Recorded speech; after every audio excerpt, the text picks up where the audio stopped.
Brace the rudders! Raise the sails! Raise the sails! Captain, an unidentified ship is approaching. Over. Roger. Wait, is that an enterprise sales solution? Reach sales professionals, not professional sailors. With LinkedIn ads, you can target the right people by industry, job title, and more. We'll even give you a $100 credit on your next campaign. Get started today at linkedin.com/results. Terms and conditions apply.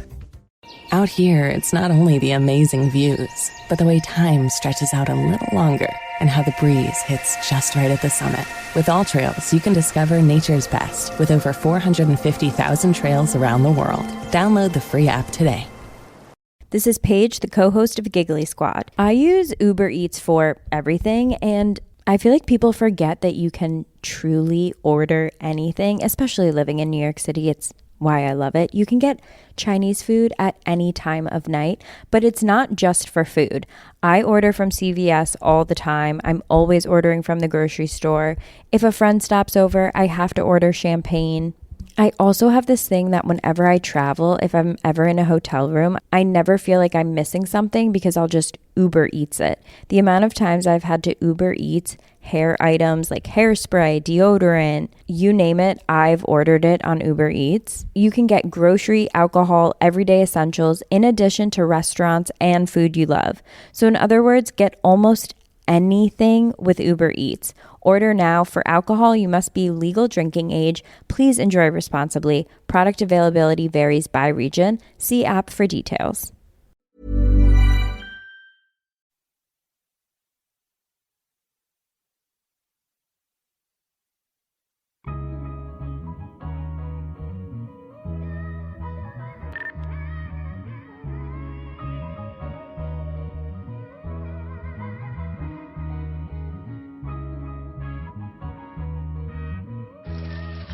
You better wait here. I'll be back in 10 minutes. Even 10 minutes is a long time to be away from it.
Brethren, what's up with it? We back at it. It's the Culture Uncut podcast.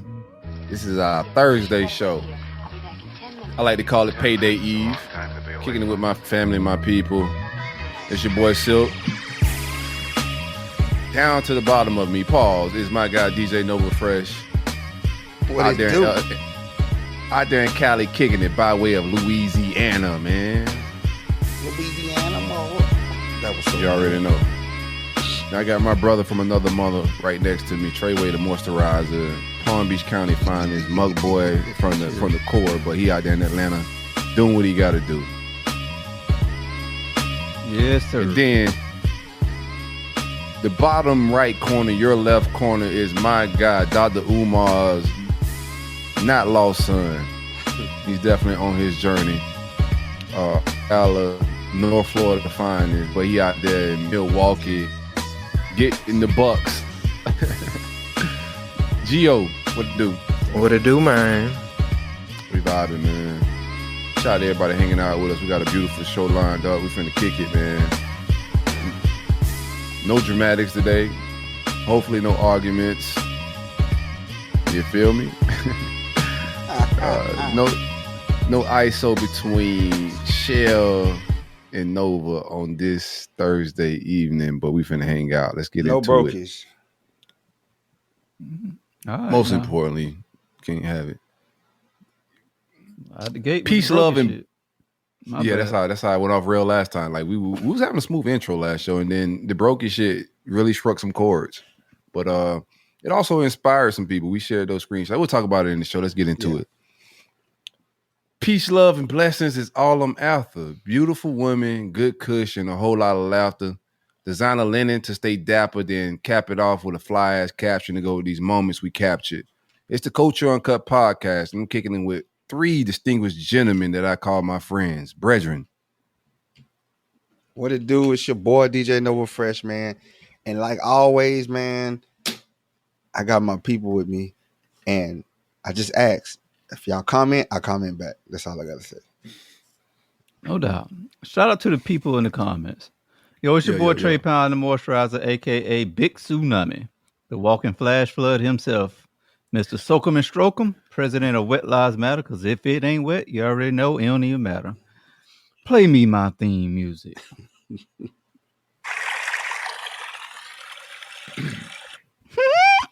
Splash. Splash indeed.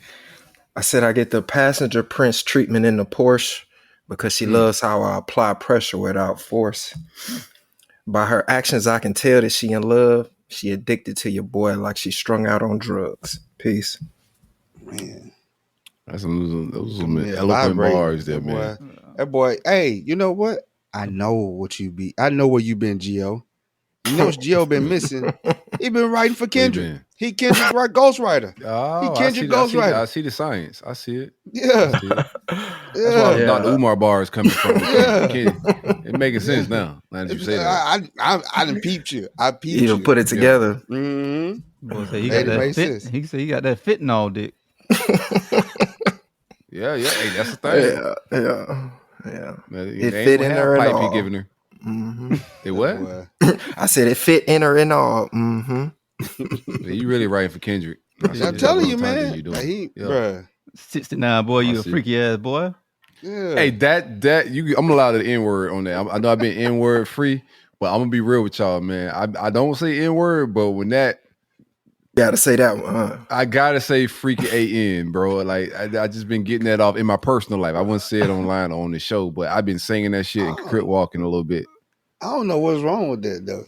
Being a freaky ass boy, 69 boy. I enjoy some 69 myself. 69 is the lit. It's lit. I haven't. When the last time you 69? Right, Yeah, bro. yeah. Once you done did it a couple times, you're like, all right, this shit ain't. I had that on my to-do It's hard to list. concentrate. You feel me? Yeah, especially. I don't need to concentrate. I'm a Goblin. pleaser, right? So you know what I'm saying? Like Nah, I'm gonna be focused on my job, dog, because that's me in the bedroom. I'm a pleaser. So, but 69 is hasn't happened in a long ass time. We are in the intro and we already get nasty, but freaky ass boy is something you don't want to be called from a person from California. If somebody from California, you weird or freaky, and it sounds hilarious. Calling another grown man a freaky ass boy sounds crazy. Call him 69 God too. Yeah, that was a nice And then- flip. Pause. Even the fan, he's a fan, and fan is abbreviated freaky Or- A. yeah. And, like, it's just brilliance, man. You was really writing that shit, Gio. I know. That's He crazy. disappeared. The Geo disappeared during the beef. No, he he didn't. He's disappeared. in the group chat. He just. I told he was y'all. taking breaks between sessions. Oh, Yeah. Yeah. Gotta take your breaks between sessions. Y'all boys got anything special planned this weekend? Oh, it is Any Mother's Day, special huh? plans? Yeah. Mom's Day, man. Yeah. What's up with it? Pocket's gonna be hit. That's all I know. Damn, man. Oh yeah, how you dividing the money in the concubine? Yeah. I take care of my 2 creators, my mom's and then my old lady.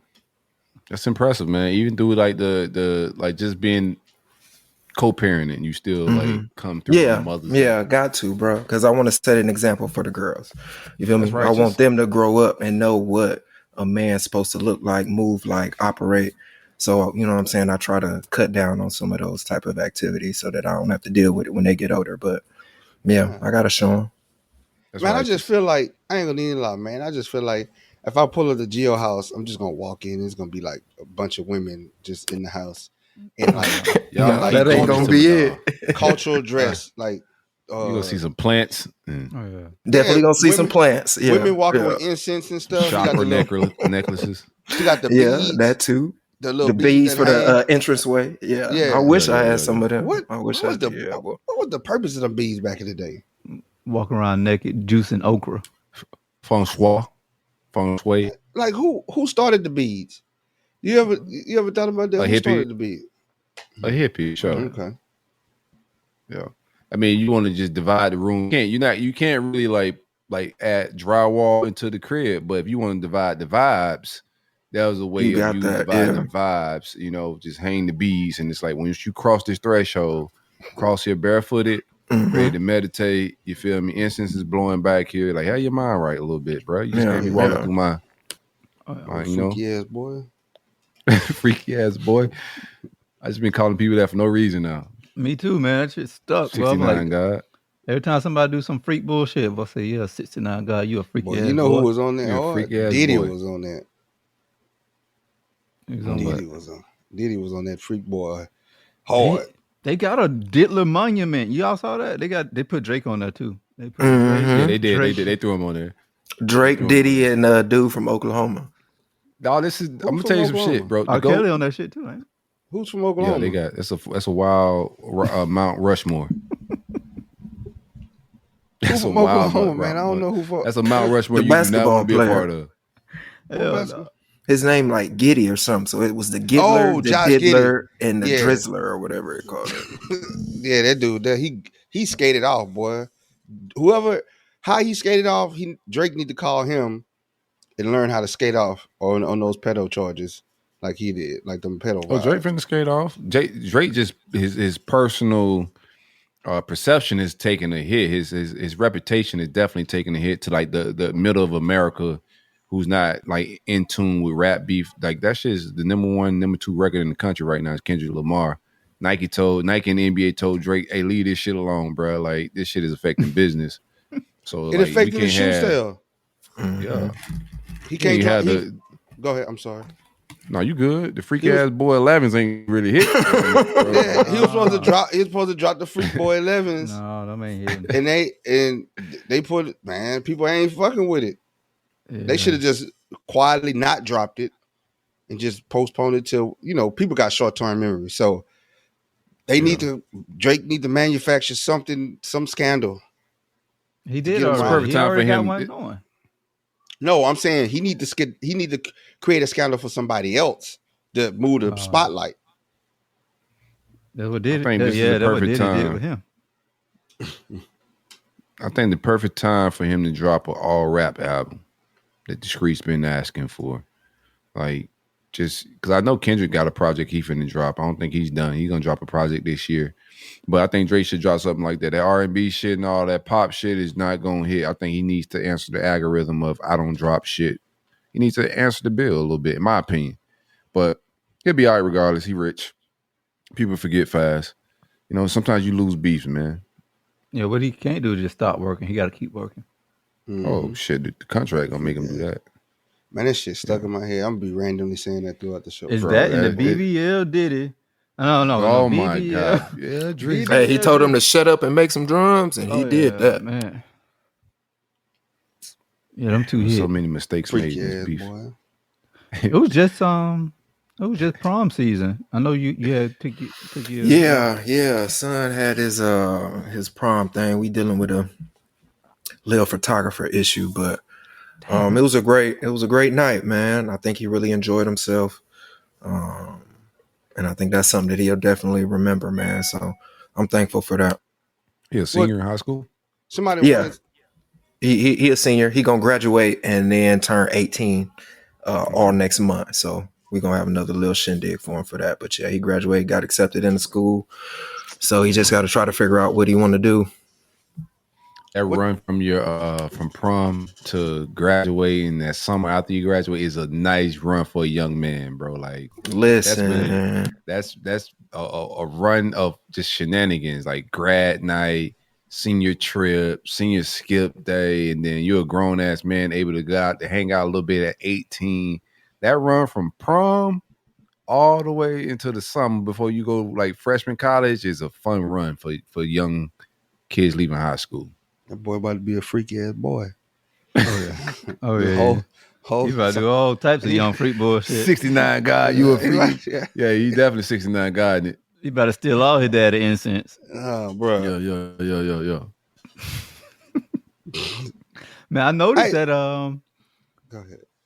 Y'all remember last year? Like they had all the extravagant. Them motherfuckers had Lamborghinis with the doggone doors up and all types of wild ass cars. Listen. This year, them motherfuckers got regular ass cars.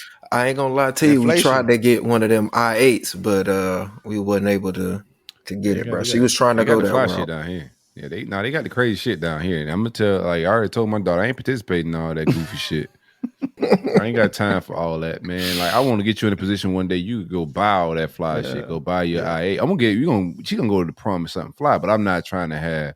I seen people down here with chariots that drove up to some $100,000 Rolls Royce shit. I'm like, that's a lot going on here, man. No, we just gonna get in the car, go to prom and something fly. Your dress gonna be fly. It's gonna be nice, but we're not about to invest in a few hours, because that's like the type of money people putting into that.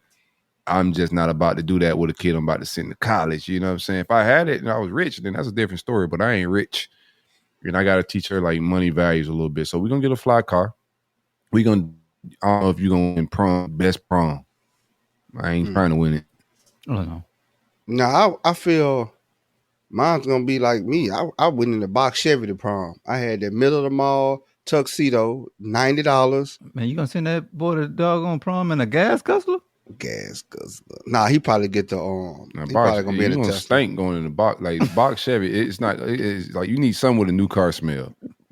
You can't send. You can't take that. Maybe the bubble Caprice. Yeah. You can't take that suit back with all that doggone. You can't take that suit back with all that exhaust smoke on it. That carburetor That's smoke. what I'm saying. Yeah, You gonna have to learn how to Cadillac pump. converter ain't on that thing or nothing, bro. You can't take that jit. You got to learn how to pump 3 times, and then on the 4th time, crank it over and stomp on it, give it gas. You pull up to the girl house in a box Chevy, bro. You know what her parents about to say? Yeah, call the cops. With beating the trunk. 612, bumping Webby. Yeah, we'll meet y'all there, man. Yeah. Nice to meet you, young man. But I'm gonna go ahead and drive over there. I'm right Beating behind down you. your Don't block, lead the way. knocking pictures off the wall.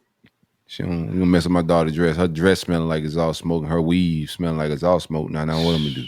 Pay a lot of money for this hair. You pull up in a box Chevy. If I don't spend a lot of money on my daughter's dress and all that shit, you pull up with your nappy head ass son in a box Chevy.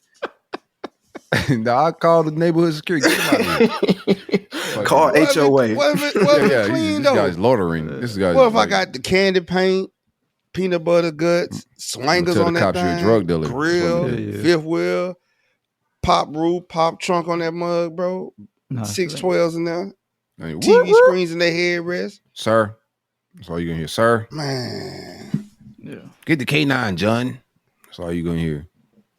What if you pull up bumping Freak Boys 69 guy? If playing, I'm gonna be like, all right, cuz I see what you on, man. Like you're a little different.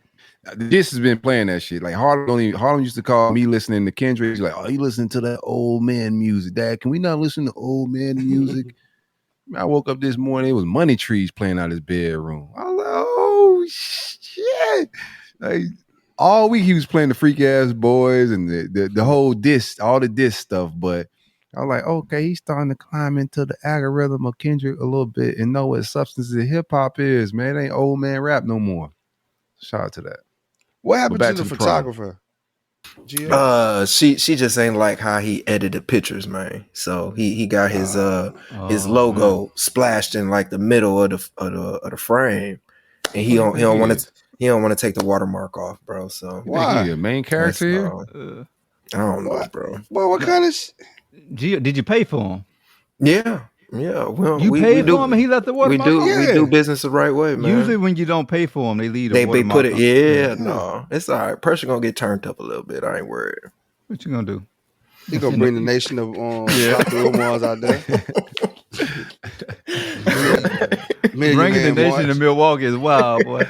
No, the nation out in Milwaukee for sure. They definitely out there. First, he's gonna send his crackhead hitters. Send the crackheads at him first to get the time and date and how he moving. No, having crackhead gunmen is crazy. Cause you're not even get your gun back. They're gonna kill somebody, then go pawn your shit. So everybody go to jail. That's why you give them a revolver. They take the shells with them. They definitely gonna complete the mission. The crackhead come in, like, where the gun at? Oh, I pawned that, bro. Like, we need it. Yes, bro, that's evidence. Actually, we need to get rid of that, bro. Oh man, crackhead gun. Like, you all right? You are a crackhead assassinating anybody. Like, you just want to go to jail. But like, shout out to the young man prom. He looked fly. Date looked fly. I seen the helicopter ride the wheel. What time he got home? Like, good shit. Oh yeah, next morning 12. What time prom was over at 10? He left at 10:30. He got back the same day. Yeah. You know what I'm saying? Man, you set a curfew? Yeah, I'm bucking the rules. You set a curfew on him? Yeah, I'm going AWOL, baby. For real. No, he not that type, man. He a good dude. I am. I'm AWOL. Yeah, that's what I did, boy. He a 69 guy, bro. You just don't know yet. Yeah. My pops gave me a curfew on prom. I bucked that bitch. I went to South Beach. Hey, man, I just deal with the consequence when I get back. I'm grown now, Pop. This is senior prom. For real. Curfew these nuts. I love you, Pop. I know you listen to the show. I love you, man. But I had to go to South Beach. We know you wasn't in that cutty. You had a cutty, right, that they stole? Who? Yeah, no, boy. We went down that bitch in S-type Jags, boy. We was... Ooh. And I had, like, my junior year, we did Lincoln Town cars. My senior year, we did the S-type Jag. That when the S-type Jags was fairly new. I'm showing my age a little bit, but we went down there in Jags, man, back to back, bro. We were dope boys. Yeah. What you had, Trey? I was in prom like 15 minutes. Oh, yeah, the Jag. We back to back. I just told you we were back to back. Had a till joint. Yeah, the till joint. I definitely ain't come home either, boy. Nah, we ain't coming home, baby. You know, we got to live it up a little bit. That was doing 90 on the highway. Oh, yeah. Snuck out, got my hair braided. My daughter got to come home, though. What y'all was bumping? What song y'all was bumping? What was the hottest song? Oh, I'm going to tell you what I played. I remember what I was playing that day. It was Big Pun.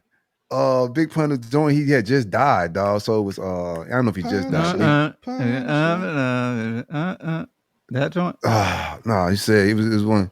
He said, "You don't know me, man." What song is that?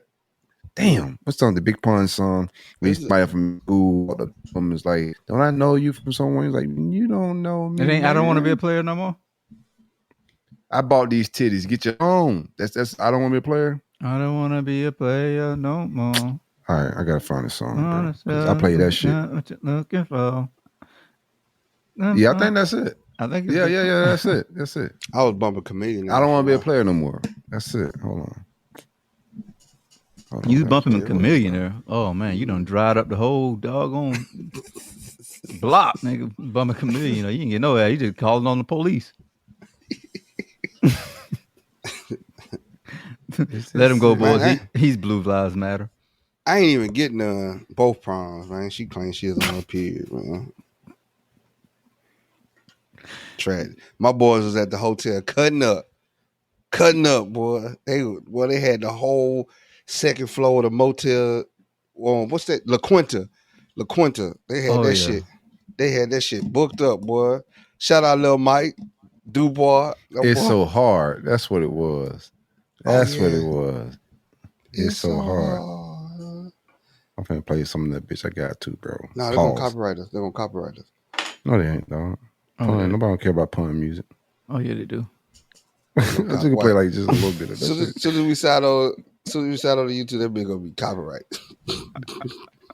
Donnell Jones was on the hook, bro. Like, oof. That shit was stupid hard. I ain't gonna play it, but that shit was hard. I'm gonna play it out to the show for sure. I played that shit all the way down there, all the way back. CD on repeat. Oh man, Donnell had that. He had some fire in. Boy. Yeah, he did. Yeah. In the car with a girl, I was just playing. What's the Donnell Jones song? Where I Want to Be. Where I Want to Be. Right. I was playing Where I Want to Be a few months earlier, about to break up. Now I got it was hitting. Big was hitting. She was Puerto Rican too, so she was feeling the vibes. Freaky ass boy. I was 69 out that whole weekend, man. That's when 69 was the thing back then. All right, let's move on. Shout out to the prom. It definitely don't play it out.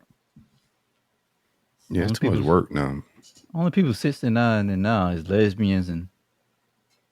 I want to be a part of that. I can see. I can see. 69 on some lesbian. Oh, I'm just saying. But are you? Yeah, I guess you could be considered a lesbian. I'm a lesbian. You got. Yeah. You got to be. You got to be a woman to be a lesbian. No, I like women, right? That's the definition. Lesbian. Like women, right? You know, we defining stuff. A lesbian is a woman that like a woman. Yeah. Freaky ass boy. No Oscar De La Hoya. Freaky ass boy. No Hey, Oscar. shout out to everybody that's hanging out with us, man. Like, subscribe, rock with us a little bit. I'm gonna get this banner going. Yeah, we got it on our the banner. subscribers on YouTube is going up. We appreciate everybody that's hanging out with the Culture Uncut podcast. We do this every Sunday, Tuesday, and Thursday.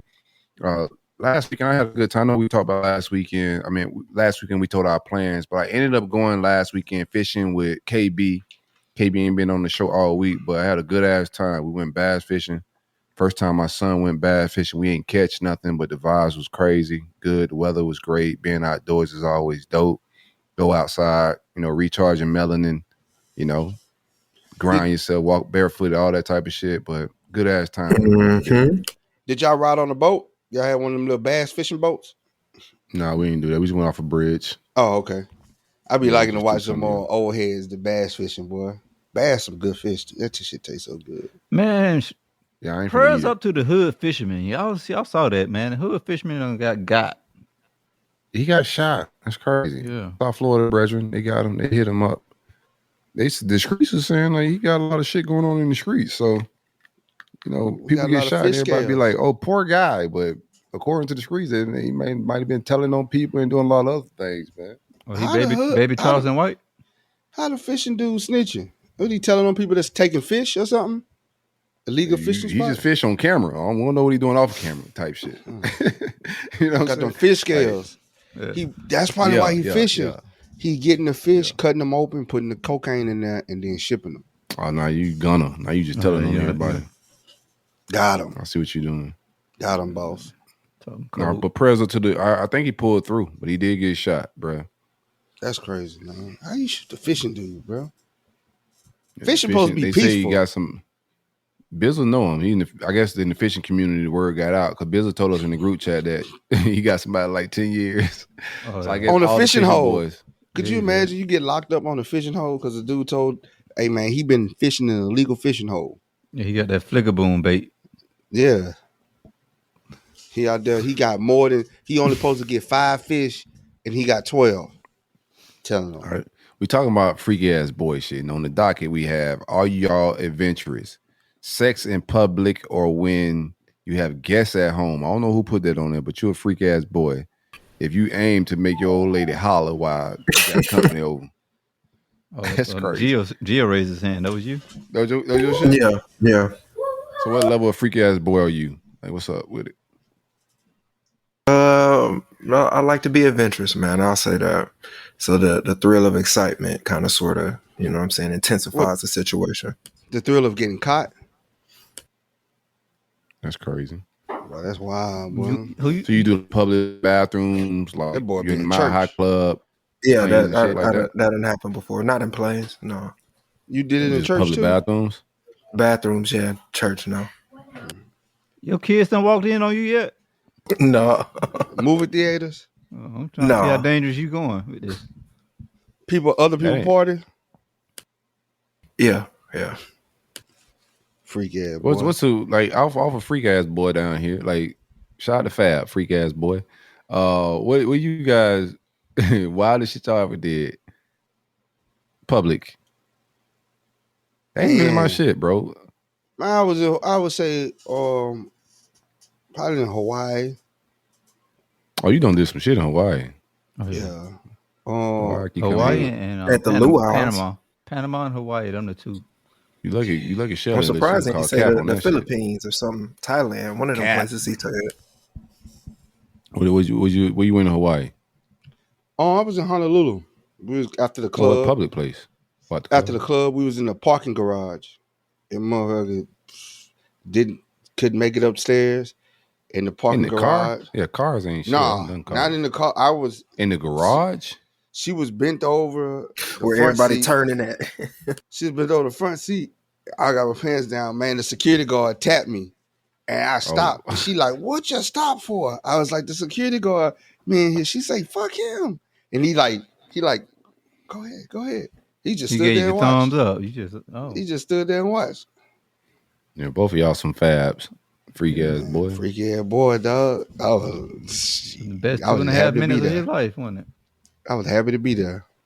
See that? Now I end up being like 9 minutes.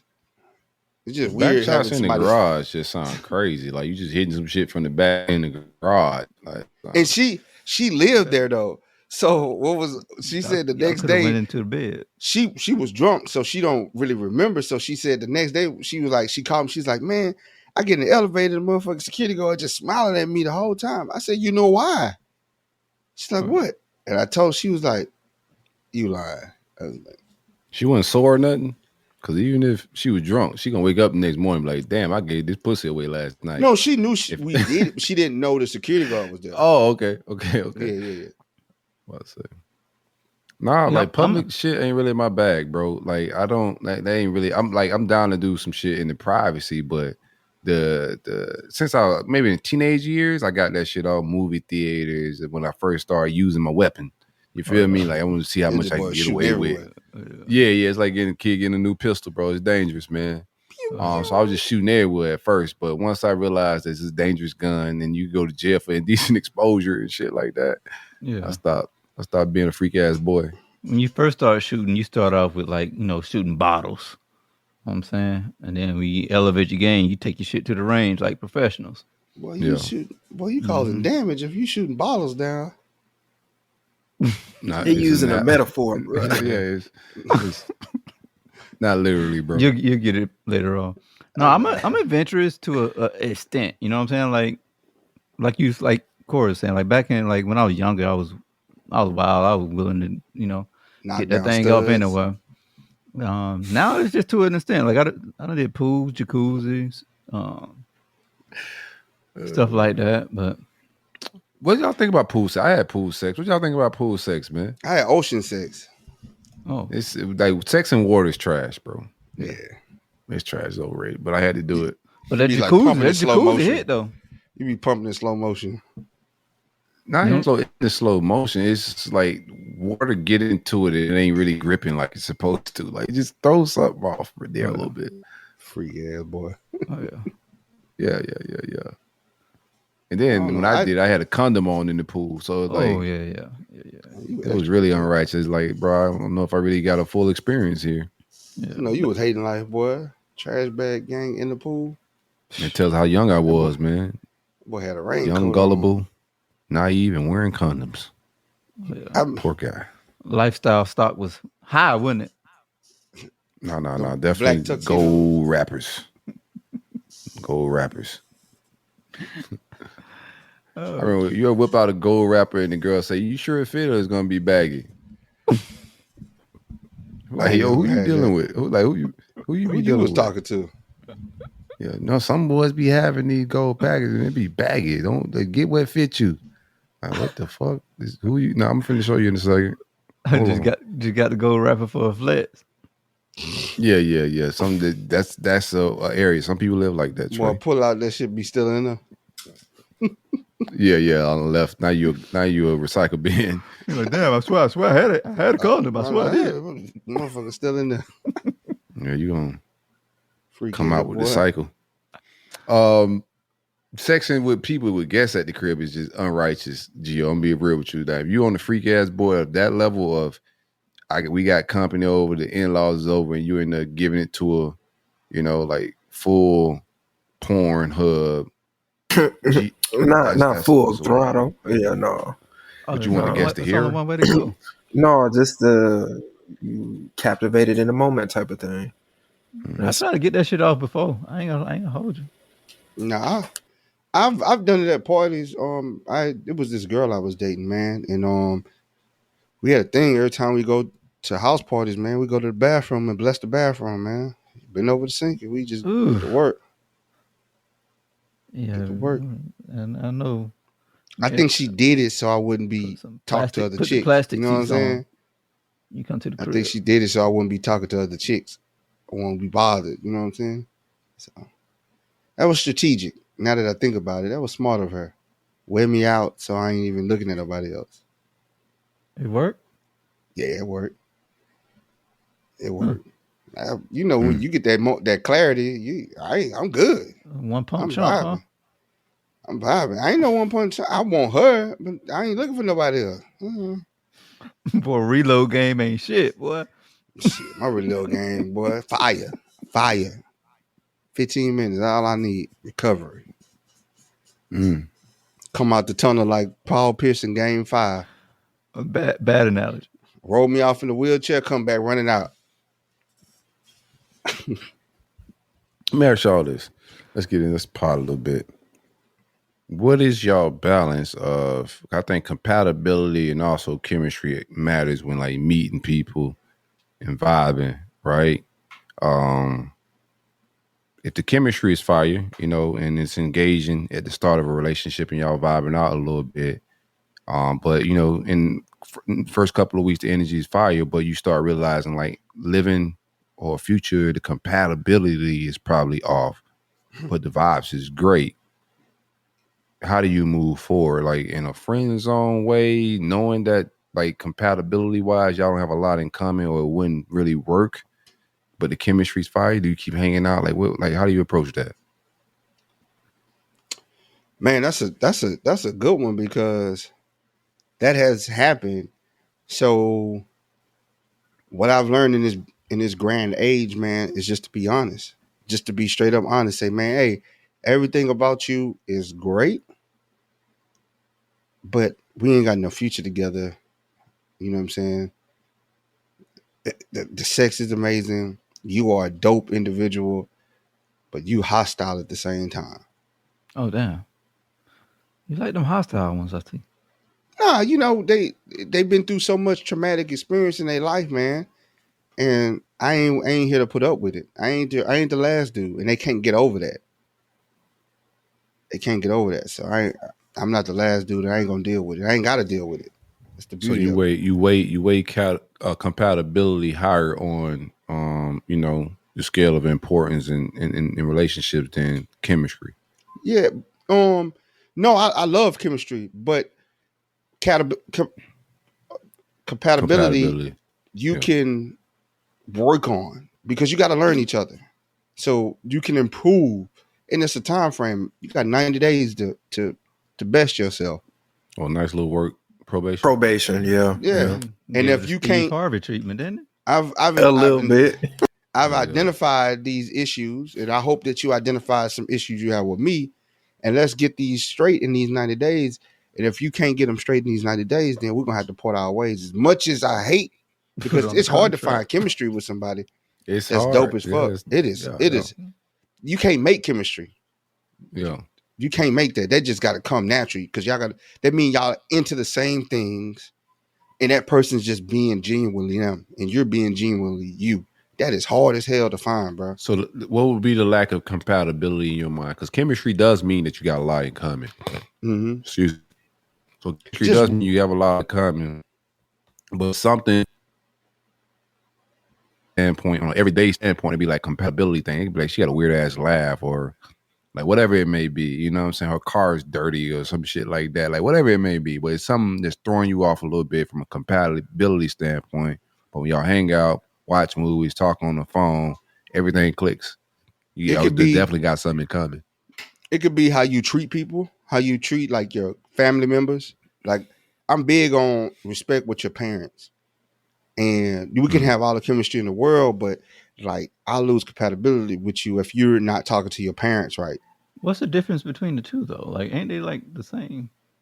No, because compatibility is like some creature comfort. Like it's some chemistry is just me and you vibing. Like we could telekinesis across the room, but compatibility is like more personal, like little nuances that you do. You know, like flushing the toilet with the toilet seat up. You know what I'm saying? Leaving clothes around the house. But just views on life, like goals, like things you want to attain, like that. that turns into like compatibility. If we see life differently from a religious standpoint, spiritual standpoint, like compatibility involves more of like day-to-day life things that you have to have and be in one yoke and on the same like playing field and the same ideology.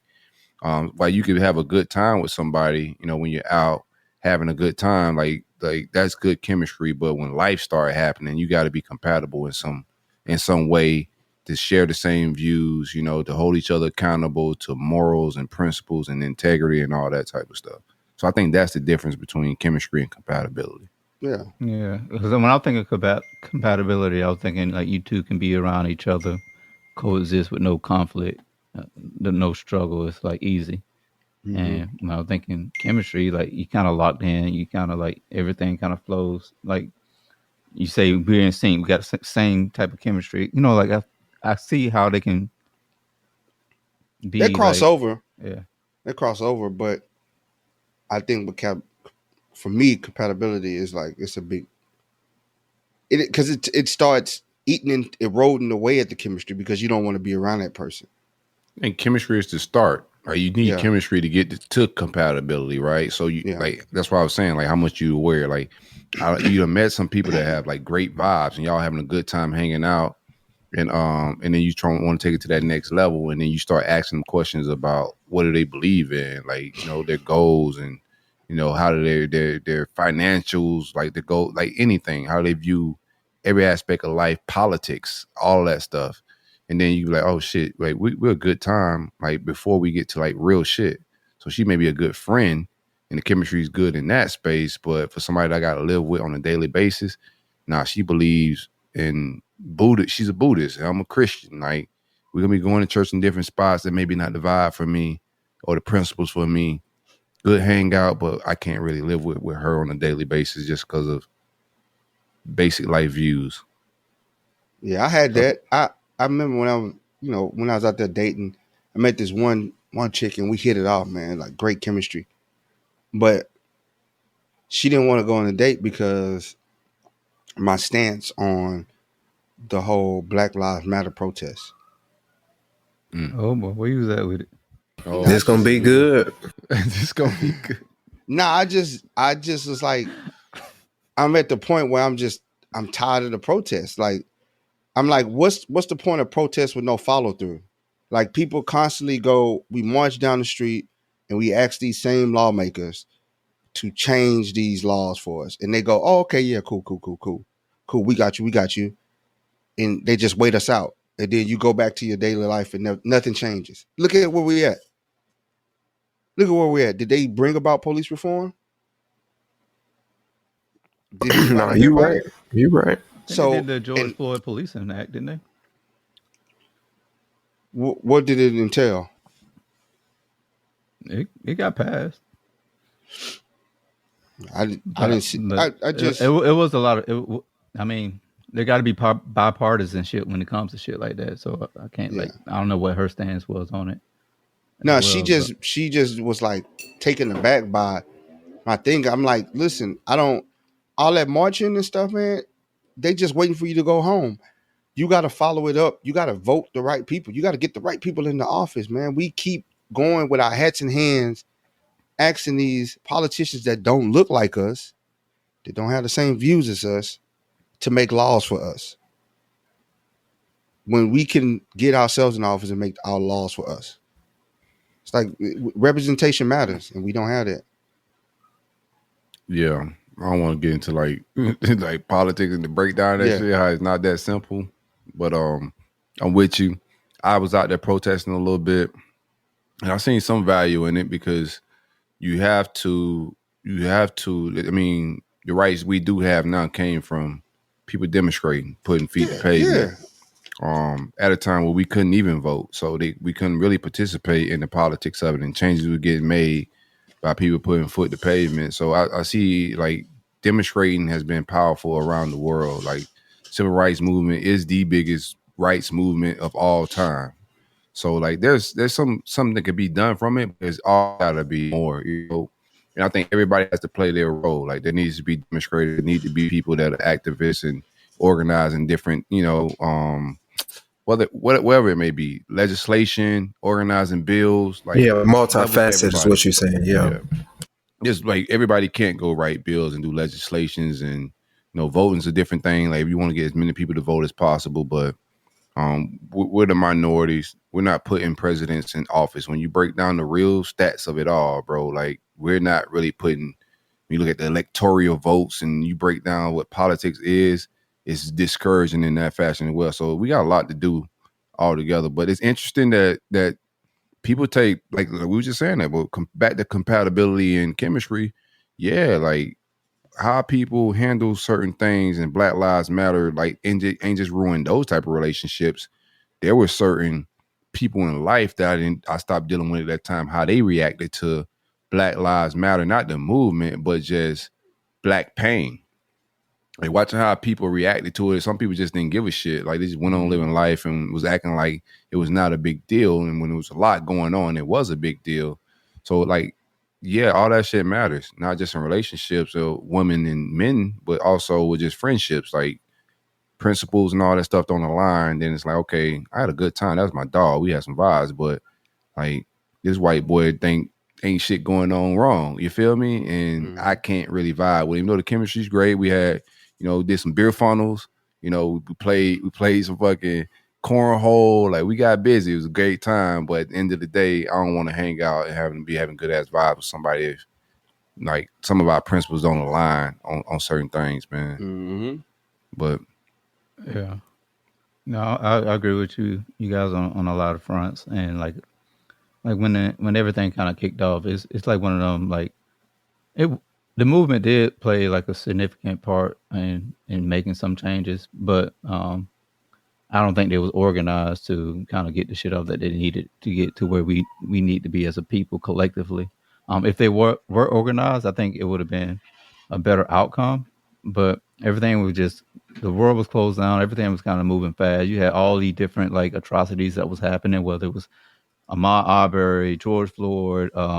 It was a bunch of different like things that was happening like fast. Like I don't think like as a culture, I don't think we was organized. I think if we was kind of like calm down, get our emotions together, organize, have some discussions, and then like move collectively, I think we probably would have had a larger impact. And I think I've seen a lot of different people trying that. I'm not gonna even hold you, like during that time, and we was podding and we saw so many different demonstrations where like Black people was trying to like put together different movements, but we gotta like stop being like so divided as a culture, I think, in a lot of fronts, and like come together on some shit that means something. And we're never gonna come together as a whole culture, though. I think our mindset's got to change with that, because all skin folk ain't kinfolk. If we waiting on all Black folks to align with righteous causes, like we wasting our time, like trying to get everybody on board. My biggest thing with Black Lives Matter was that it was just so corrupt. Like there's too many hands in the organization of it. Right. What does Black Lives Matter? Is that a like real thing? I think that movement's a real thing, but with the organization and the politics and the bullshit that was going on behind it, like even with like where did that money go? Right. That shit raised a lot of money. Where did that money go? It didn't go to 10 houses. Right. People got rich off of that, bro. So like the organization of Black Lives Matter business, because that's what it was. It robbed a lot of people. It robbed the culture. People that donated to that didn't really go into any Black causes. But I think we just gotta like everybody. It just gotta like we keep saying it, but it really just gotta start individually. Like change really just starts inside. We're not gonna be able to collectively get the whole culture involved. Like they did a number on us. You know what I'm saying? Like they divided, not like brother, sister. Like how we view each other. We hate each other in a lot of standpoint. I don't think it's because we just hate each other and that's how God made us. Nah, slavery fucked us up. Like they knew when they freed our body, they'd have our mind for a very long time. And that's what they got. They got our brains. Like there's a lot of psychological things that happen throughout slavery that we're not freed from, and we treat each other a certain way. And all of it goes back to those roots. You feel me? So it's like all skin folks ain't kinfolk. You got to get with your tribe. That's the time of the year. Get with your tribe gang. Get with people that got similar mindsets, that want to grow things the same way like we doing on this show, and we align with other brothers that's trying to make impacts and change our, like, the people that are open to changing their mentality of how we function. You know, people that are open to going to therapy, because it starts at your home. Like, ain't no politician gonna come change how you treat your wife or how you treat your brother, your sister, your daughter. That shit starts at the crib. You treat your house right, you're gonna treat your neighbor right. He step on your shoes, you ain't gonna kill him. You know, shit. Don't tell me you went home wearing all that Trump shit in the middle of the situation that was going on. You're like, that was she seen the Trump shit. You know he did. He was at the Capitol. She was like, I can't fuck with this boy. The boy at the Capitol. These motherfuckers storming the Capitol. You still trying to justify this bullshit? No, he was at the Capitol. My whole thing, what it is the follow through. Like, okay, we protested, we got their attention, we marched, but nobody followed through. It's a thing. It just doesn't stop. It doesn't stop when we stop marching, and that's what I'm saying. It's like we go march, we get the momentum, and we have zero follow through with it. What was the discourse in your home though? What made y'all like? What was all? Like, how did that story come up, or how the conversation come up, brother? It wasn't his home. It was like a chick he was talking to. I think. we was gonna go on a date, and she canceled the date after that. She sent me a long text message. I still got it, I think. Listen, you Uncle Tom motherfucker, don't you ever call my phone no more with that MAGA bullshit and them gold ass shoes and that Trump Bible. You Viking hat wearing Capitol motherfucker, don't you ever hit my phone up again. With something like that. Yeah. You know the vibes. I know the cadence. I know the flow. He pulled up with a tow hitch on with out that big ass truck. Yeah. Talking about spurl. Let me spurl you. Get your ass out my driveway with that MAGA shit.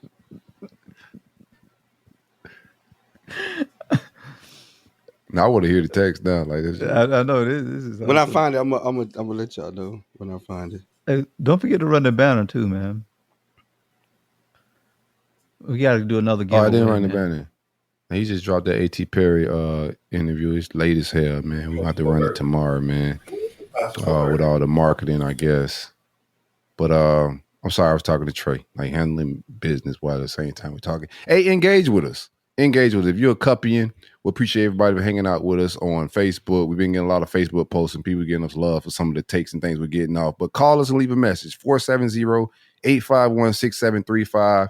Leave a message talking about your thoughts of the show, opinions, questions, or take you may, or opinion you may want us to elaborate on, whatever it may be. Hang out again, and then 470-851-6735 if you're listening on Spotify or iTunes type shit. And you know it's kind of weird though with it, because she kept calling me black man. Okay, black man. I like that. I'm just trying to remind you. Yeah. I'm just like, go look in that mirror, nigga. Now read it. I like her. She reminded you, hey, gold boot MAGA motherfucker with the Viking hat on. You are a black man. I'm talking to the man in the mirror. You gotta put a head snap on that bitch like Mike, bro. Yeah. Shout out to the man Nobles in that motherfucker playing some Garth Brooks and shit. Yeah. Little Florida Georgia line. Yeah. He don't want to read that shit. He done read it like, maybe I shouldn't read this to the. I know. She's like, good evening. I hope your day went well and you're having a nice evening. I was doing some thinking and I enjoyed our conversation, but I feel that we have some strong differences that would most likely not gel well in the long run and would make me feel uncomfortable. I wanted to let you know because I've enjoyed talking to you, but I have to be honest and true to myself. Them gold shoes is ugly. Yeah, they did. And then I was like, you gotta take that MAGA shirt off. Did she have a head wrap or a scarf? Or did he have a red hat? She didn't. Man, I can't. After you said that, man, Shell told this man, "Don't you ever come on this show not wearing a hat?" Bro, that was crazy. What? Like Shell threw a fucking cannonball at. That wasn't even a shot. She threw a whole grenade. It was like, oh, big back. Tried your whole hair. All right, let's move on. Let's go. Let's move on, man. You had a group chat on fire tomorrow. Yeah, I do not need another 3.5 hour show. I'll tell you that. Hear no evil, see no evil, say no evil. type shit. All right. Shout out to the company. I thought that was a good topic, man. That wasn't mine either. I just shared it, man. Shout out to the people that fuck with us and want to hear us talk about different shit. I appreciate y'all. I'm gonna go next. Should men pay for babysitters? I don't know who put that in there, but me, yes. I think men should pay for babysitters. Yeah, it depends. It depends. Hold on. In what instance? Is it my kid? No, it's not your kid. Then no, I ain't paying for no babysitter. You trying to date a breezy. You trying to date a little young, little with the Y'all going to date. You hit her up. Yeah. Nothing young. Nothing young. I'm saying like, you know what I mean. I'm just, that's a filler word. You hit her up. You like, hey, we vibing. Hey, are you free Friday? She's like, yeah, I'm free. I just need a babysitter. You gonna pay for it? Now, if I ask you out and you bad enough, right? If I ask you out, you bad enough, and I'm really digging you, yeah, I'll pay for the babysitter. Get little man ain't finna hate on me getting like my rocks off tonight. Now I just call you if I'm horny enough. Your weekend. Damn, you cheap like that, boy? That ain't my kid.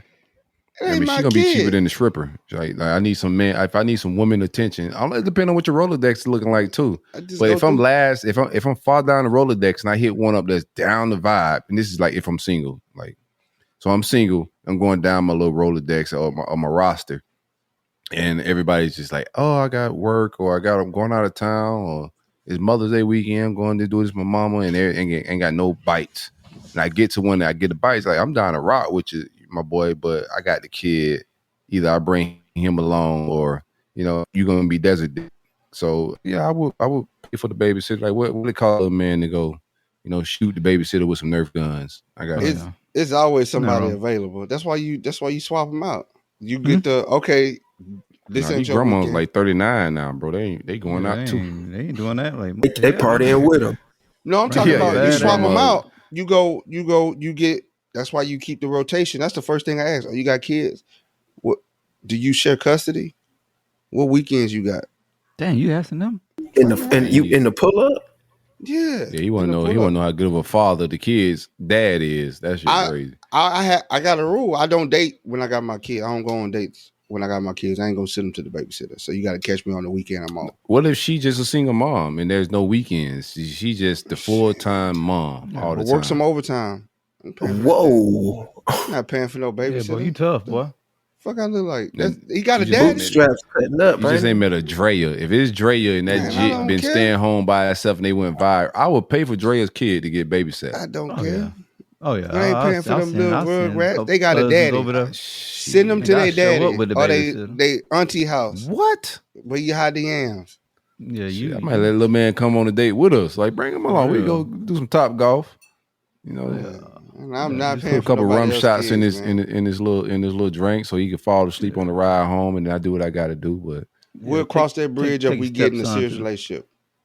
We get in a serious relationship. How tall the kid. What if the kid got like he pretty strong and big for his age and shit, and look like he may have a future in sports? We might work something out. That's investment then, huh? Yeah, this guy you get a return. You know what I'm saying? His genetics. If I see her and she got a tall kid, he's very athletic, then I'm like, I might need to add my genes to this pool too.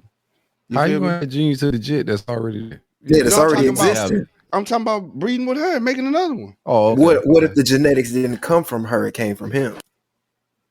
But she has to sprinkle some of that too, man. They got to be meshed together. Them atoms fused. A little bit over here, a little bit over there. Make this. Quinn want to know what we're talking about. We're talking about paying for a babysitter of a woman. I use that condoms, you're Quinn. not That's in a why. relation. Oh, go ahead. You good, bro? No, she said y'all too old to have kids that need a babysitter. No, the hell, I'm trying to get some new ones. The hell you talking about? Man, I'm trying to negotiate myself into some. Like, I don't know the hell you talking about. Too old. Yeah, I'm a man. Y'all, you too old, Quinn. Like, speak for yourself. Like, I can have babies until I'm 105, and I might drop one right before they put me in a casket. To be real with you, I don't give a shit. I'm getting down like the Jamaican boys get down. Man, I'll drop a baby when I'm 82. Oh yeah. And Jit got to learn how to like play ball and shit by herself. Yeah. Be lonely. Be Good lonely. luck, little guy. Figure it out. I ain't juicing that watermelon and eating that sea moss for nothing. Exactly, Right. man. Exactly. Right, Listen, right. Type shit. listen. But I'm just starting a date, and I'm not paying for no babysitter, man. Now, if we I'm serious down. and we She in bad, a relationship, yeah, I'll pay for the babysitter. Yeah, she bad. I pay for it, boy. I'll pay for the babysitter, like, and rendezvous with you, and not really even want to be serious, right? Because I don't want to deal with the baby daddy. Because the baby's young enough for me to get a sitter. That means y'all recently dated, so there's a lot of bullshit that come with that relationship, right? So I'm just trying to kick it with you. I'm not trying to take you seriously. It's just a weekend that I'm trying to hang out. I want to be around some female company, hang around some feminine energy, get my back rubbed, I rubbed your back and buy some food. I treat you real, just hang out. But I ain't trying to be serious with you because Jit is still a toddler. And and I know dogs still kind of want to beat them guts in a little bit. So I don't want no smoke. What about this? Would you do this, Nova, since you tight pocketed on the babysitter shit? Would you? That boy frugal than the motherfucker, ain't Yeah. Would you do like, say, all right, fuck it, let's just do a movie date. I'll come to the crib. You get kid can say what he do, and we just watch movies and chill out, and then you can see how bad that little motherfucker is. Yeah, I'll do that. See how bad that boy. That's a part of compatibility. You got bad kids. Seeing parenting styles. Man, I can't be in there, bro. With some bad little children with them silver caps talking back, tearing up shit, man, eating up all the snacks and shit, man. Yeah, Up 3 in the morning. If the kid got silver caps, I'm not paying for the sitter. I'm out actually because you let him his teeth rot and shit. I know you don't care about me if you let your son teeth rot. Motherfucker eat Annihilators for breakfast, lunch, and dinner. Yeah. Ain't got no goddamn dinner plan or nothing in the house. Ignorant. You don't care about his teeth. I know you don't care about me getting back rubs and cooking me dinner type shit. Y'all saw the shit about with Shaq and Shani. Shani, she got a little book coming out, so she on a little pressure on. Yeah, talking about she didn't love him and stuff. Yeah, she just did. Tell the truth, Shani. Shani, I appreciate her honesty. Well, get that money back then. That's what it was about, though. Like, Shaq is a big, ugly motherfucker. Like, you think she was with Shaq because he was cute and handsome and just a cuddly guy? No, this motherfucker's 7'3" and a giant and a monster, bro. Like, you signing up for some wild, freak ass boy shit. When you can't even 69 with this motherfucker, ain't no bro. 69 with that. No, of course she wasn't there for love, bro. She was there for the bread and all this shit. That's why it's easy to run when she get rough. Oh, you done cheated a couple times. I'm out because I ain't want to sleep with a big. She was cheating on him though. They were cheating on each other, really. Yeah, it's just a sport at that point. Yeah, because the dude I think she ended up being with, she was cheating on him with that she dude. She deserve the right to cheat. Like, you ain't dunking no basketball. Why the fuck you cheating? Man, you ain't shooting in the gym. Doing other shit. You ain't shooting in the gym. You got to earn this. Yeah, you got to earn. That's you crazy. Get rich Shaq with me. That was the one. And Shaq you always say the one that don't like you. You got kids with her. Like, that's what he's supposed to say. Who else he got kids with? Yeah, he said that was the one I messed up on. You know what I'm saying? No, we're not reviewing no book when you read yet. We just know when you're doing the press run, we know you promote the negativity. The negativity makes people want to go to the book. Nobody care about Shani. They want to hear about Shaq. Nobody don't give a shit about Shani life. Unless she talking about the basketball wives. That's exactly like. Tell us about Shaq, the crazy stuff that Shaq did. That's what we want to know. What's your favorite thing Shaq ever done? I mean, Shani's ever done. Marry Shaq. That's all everybody care about. Yeah. Pop out what? She had 3 kids for him? Oh, yeah. I think she got more than that. Yeah, it's more than that. It's like 3 boys, I think. And then there's a girl. Girl in school playing ball. If none of them boys make it to the NBA, Shani's failed. One of them in college right now, right? But that thing, boy, Shaq couldn't pull out the driveway. Yeah, I think all of them go to college just off of nepotism. No, I'm talking about one of them playing at LSU, right? No, that one, he tried to make it to the league. I think he in the G League now. He had something with his heart. Yeah. He initially went to USC. Some 10-man. Then he went to LSU. I just think he never... It might be something at USC because Bronny Hart messed up over there too. Yeah. It's called Snow Bunnies. Had a heart palpitations with them snow bunnies over there, boy. Them snow bunnies out there in LA different, boy. It ain't just snow bunnies. It's exotic bunnies. It's Mexican bunnies, Filipino bunnies, Vietnamese bunnies, Chinese bunnies. You onto something with the negative stuff with the press run though, because that's the same thing that Jada did with Will. Mm-hmm. Yeah, she did. Will, boy, she threw that boy under the bus, backed it up, drove it, dropped the transmission on him. I ain't never seen a significant other shit on they significant other as hard as Jada did Will. And he just took it, bro. I'm like, man, she must do voodoo or something. Yeah. That's probably why her hair fell out. She doing all that voodoo.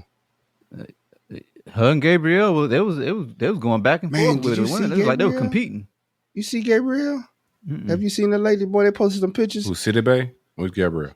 She did Gabrielle Union. She did some work to her face, boy. She look like a cat now.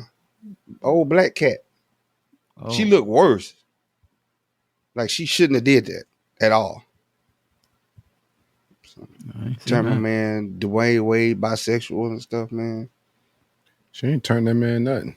That boy, she took him to Diddy parties. Freak-ass boy. She took him to Diddy parties. You think Wade was gonna go to them Diddy parties like that and stay after? He wasn't staying after for the Diddy parties. She made him stay after. Oh, you ain't gonna be able to make me do that now. She had him, man. Then she brought that gay nanny around. Then that bled into the sun. So.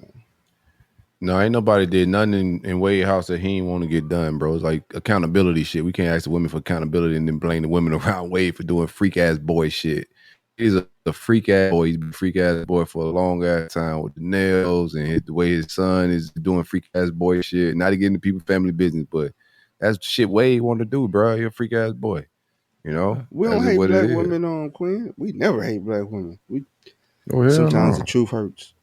But we don't hate black women. We love them. What did I say about? We talking about Shani? Shani ain't got nothing to do with black women. This is Shani shit. This is personally Shani and personally Jada. They ain't got. I ain't throwing y'all. Y'all got books and shit. Y'all fuck 7'3" basketball players. No, they ain't got nothing to do with black women. This is just Shani shit. Y'all son's best friend. I mean, if any of the Cup listeners is on a book tour, we invite y'all to come on here and get your shit off. Yeah. We support you in your endeavors, in your writing endeavors, in your publishing endeavors. We support you. Freaky ass boy. Does it ever feel like you're a marketing professional just speaking into the void? Well, with LinkedIn ads, you can know you're reaching the right decision makers. You can even target buyers by job title, industry, company, seniority, skills. Wait, did I say job title yet? Get started today and see how you can avoid the void and reach the right buyers with LinkedIn ads. We'll even give you a $100 credit on your next campaign. Get started at linkedin.com/results. Terms and conditions apply. This is Paige, the co-host of Giggly Squad. I use Uber Eats for everything, and I feel like people forget that you can truly order anything, especially living in New York City. It's why I love it. You can get Chinese food at any time of night, but it's not just for food. I order from CVS all the time. I'm always ordering from the grocery store. If a friend stops over, I have to order champagne. I also have this thing that whenever I travel, if I'm ever in a hotel room, I never feel like I'm missing something because I'll just Uber Eats it. The amount of times I've had to Uber Eats hair items like hairspray, deodorant, you name it, I've ordered it on Uber Eats. You can get grocery, alcohol, everyday essentials in addition to restaurants and food you love. So in other words, get almost anything with Uber Eats. Order now. For alcohol, you must be legal drinking age. Please enjoy responsibly. Product availability varies by region. See app for details.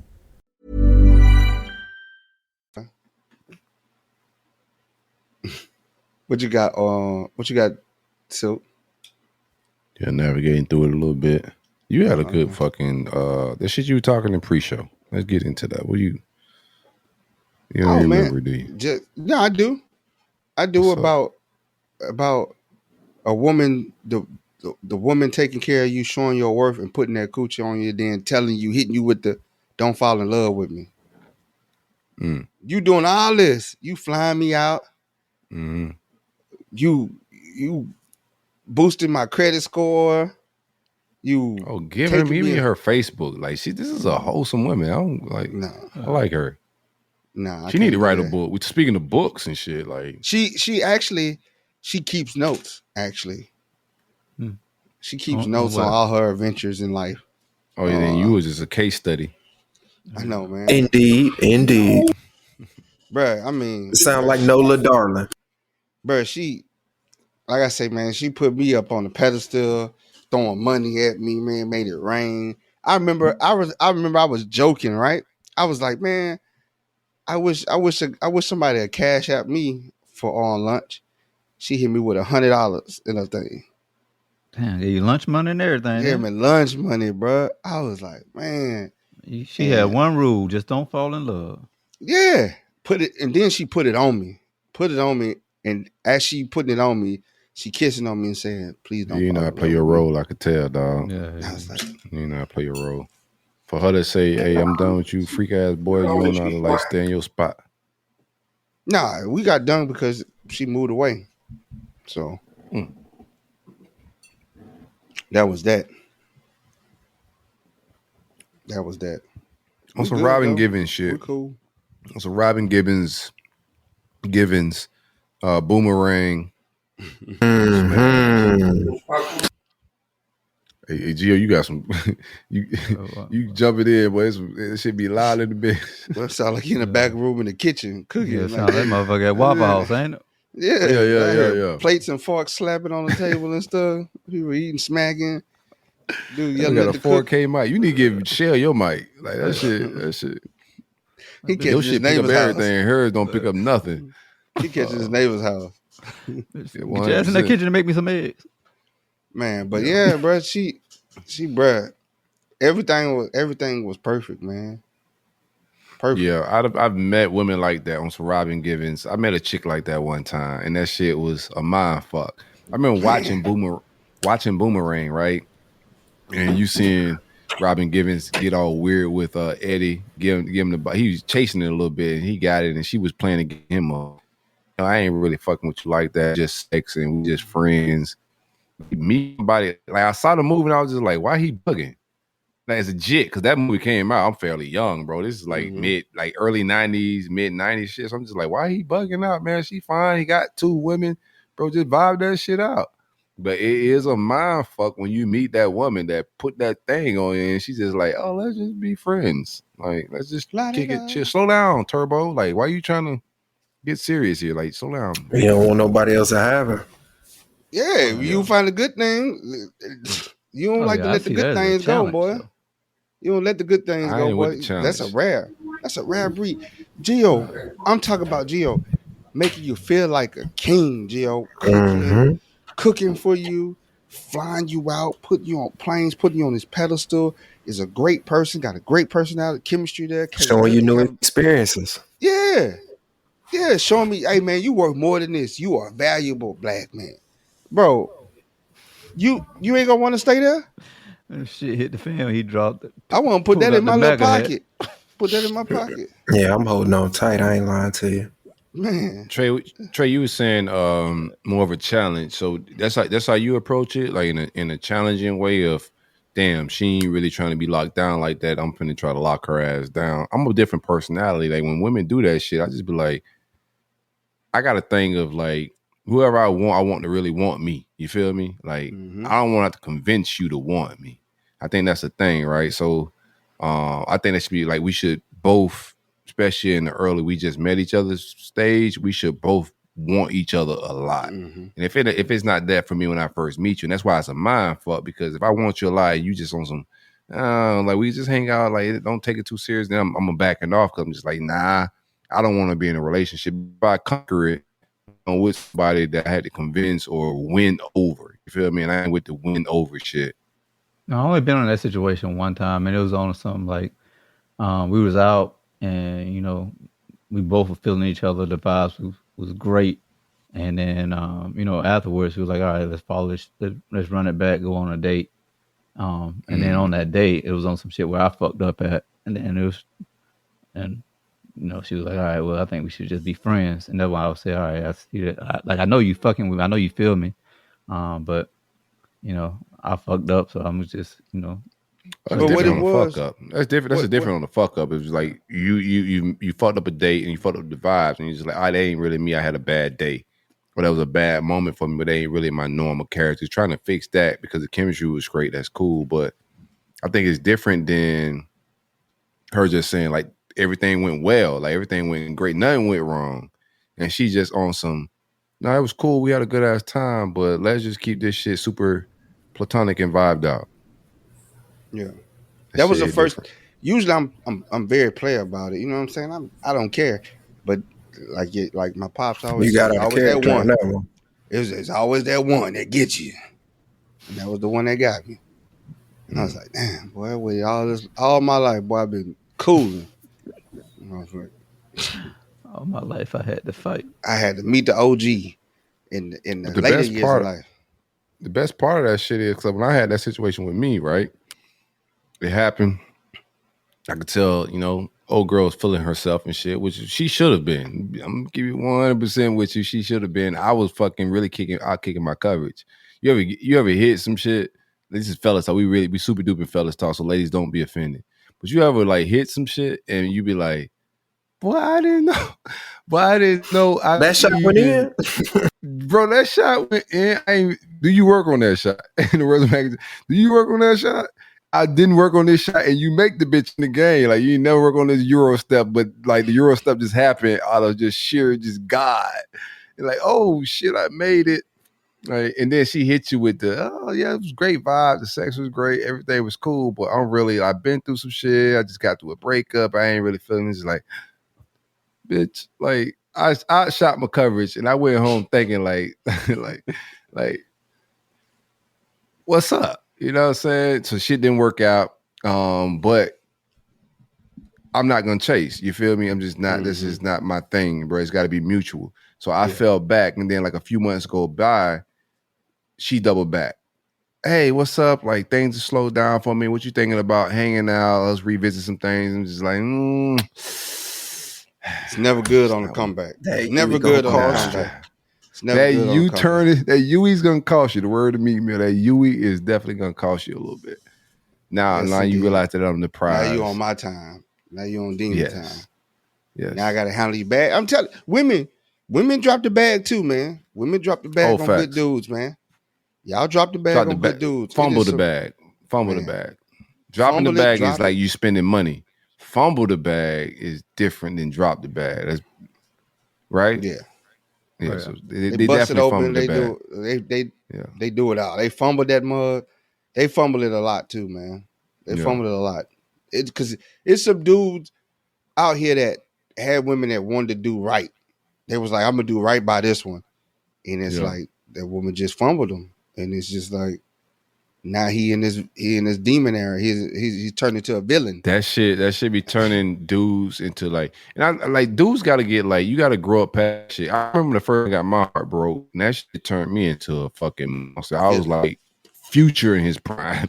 Bro, I turned into Future Hendrix on real shit as a jit. When like the first time I got my heart broke, I was just on some like different. That shit is crucial, man. It made me realize a lot of things about women at that time.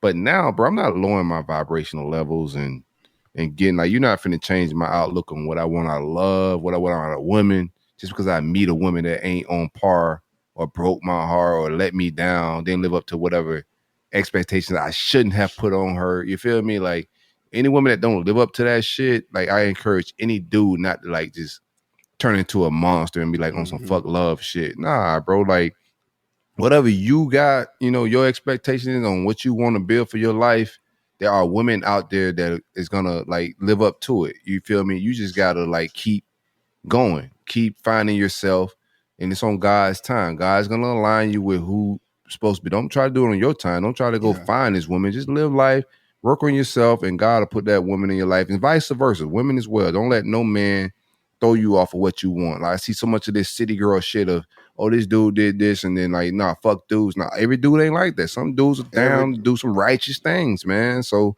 don't give up on love altogether, man. Love is the shit. Every woman ain't a shell, man. So we got some great women out there that'll show you love, that'll spin the bag on you, that will show you your worth. Mm-hmm. They out there, man. And I'm just saying, man, just don't bring old baggage from relationships into the current. Yeah, on new trips, man. Like give them people them just deserve. You can love again. You can love a multitude of people. You can love so many people. Just at the end of the day, just be who you are. Be genuine. I had to learn that it's okay to give love and give your all in a relationship, because at the end of the day, I can say, hey, I was true to myself. I really love that person, and I'm happy with what I did. If that person didn't receive it, oh well, that's on them. That's on them. Facts. Because I'm gonna move on to the next one, and I'm you take lessons learned, so you watch behavior early, and you have to step away when it's that behavior is exhibited and it isn't followed up with change. When you correct, you say something about it and they don't follow it up with change, then hey, take your ball and leave early. Yeah, I never really looked at heartbreak as something to be like vindictive. I always kind of internalize it and like, all right, I need to like we were saying, like work on myself. So I would just like, get in the gym, like just start like focusing on like honing in on like shit that I probably should have been focusing on when I was paying. Hip thrust. Yeah, freak ass boy shit. 69. Yeah, you gotta get the hip thrust off. Get your stair climber. Like you gotta make sure your stroke is on point. Oh yeah, I got a 90 stroke per minute count going right now, but trying to boost that up, make sure my reps are good to go. I kind of work on myself in that dynamic, make sure that everything is squared away mentally. But I internalized a lot of stuff whenever I went through heartbreak. That shit hurts. So whenever you going through some shit, like it's painful, but you just gotta lock in on like you can't just like drown yourself in a bottle or go to toxic habits and stuff. Like you really gotta think of like encouraging things to get you through that moment. And sometimes you gotta separate yourself from people who like keep bringing shit back up and keep opening up those wounds. And just like locking in and just being on your own journey solo and getting through that moment, and then pop back out. That's it, man. Like it's always good to self-reflect, man, and actually look inner. Always look inner for answers, man. Don't always don't look outward for answers for other people actions. Look inner. You know what I'm saying? Ask yourself, why did you tolerate that for so long? Or why did you put up with that for so long? And what did you contribute to that? Yeah. So why did I bring this MAGA hat in this lady house? Yeah. Yeah, that's crazy. Knowing this is a black woman. I started that argument too early. Man, she was 5'11" too, boy. Long leg. What? That's yeah. Yeah. You can't go wrong with a girl or boy having 5'11" women. Long model legs, boy. I've done that before too. I've been there where you just like where you fucking with a chick you like, right? And I see y'all already know how crazy my opinions are, bro. Like it ain't hard for me to offend people, like you know what I'm saying. So I try to be careful when I first meet anybody, like women, men, whatever. I try to be careful about just getting into like wild like conversations or opinionated shit because I know my views are just left field. You feel me? I know this shit gonna come out of and can offend people, black, white, or indifferent. Like my shit is just offend. Like I got equal rights, offensive thoughts and views. I'll offend anybody. But I've been to the point where I met some like dope ass people, and it's a such thing like my therapist say about oversharing. Overshared. Gave too much of my opinions and thoughts too early. You feel me? And it's not that, and it'd be too early to actually give a explanation It sound like me now. I was fumbling that bitch like a motherfucker, right? So it'd be too early in the relationship to like give a full explanation. They don't even want to hear that shit because it'd be too early and your views are too wild type shit. You feel me? So you do gotta like be careful with oversharing too much. Like you shouldn't have been letting her know all your fucking protest views until she got to know you a little bit more.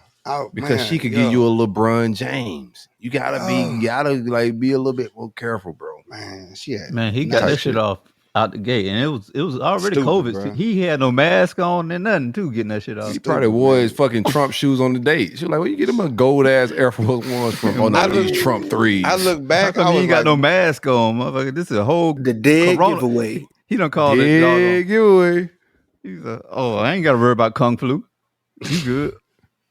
You know, when she hit the group chat and say, "Girl, I was just on a date and this motherfucker got on some Trump shoes." Something is wrong here. Dead giveaway. Dead giveaway. Charles, thank you very much. Dead giveaway. Thank you very much. Oh my god. But you can't wear them Trump shoes on the first date. I fumbled that bag, my boy. Yeah, 5'11" is crazy for a woman. Yeah, I'm gonna be a freak ass 69 boy, and for the 5'11" women, I'm trying to get me a LeBron James. I dropped that bag, boy. Like running with the ball, and it just opened my mouth. Leon Lett type shit. I was adamant in the conversation too. Oh, so you ain't read the room, bro. I didn't, bro. And she hit you with the, hey, just a reminder, you know you black, right? That's the text he woke up to. Hey, quick reminder there, Mr. Gold Boots and Red Hat guy. You are black. I knew it too. I was like, why does your views align with middle-aged white men? Like, something's off here, guy. She ain't gonna feel this. I was like, man, what stupid ass. What freaky ass boy. Yeah. That should be hard, because when you do get that text from her, like after like you have like shared too much and she ain't really fucking with your views, that text is a dagger if you like her. You just like, bro, no. Man, I already had really seen fucking the vision. with her too.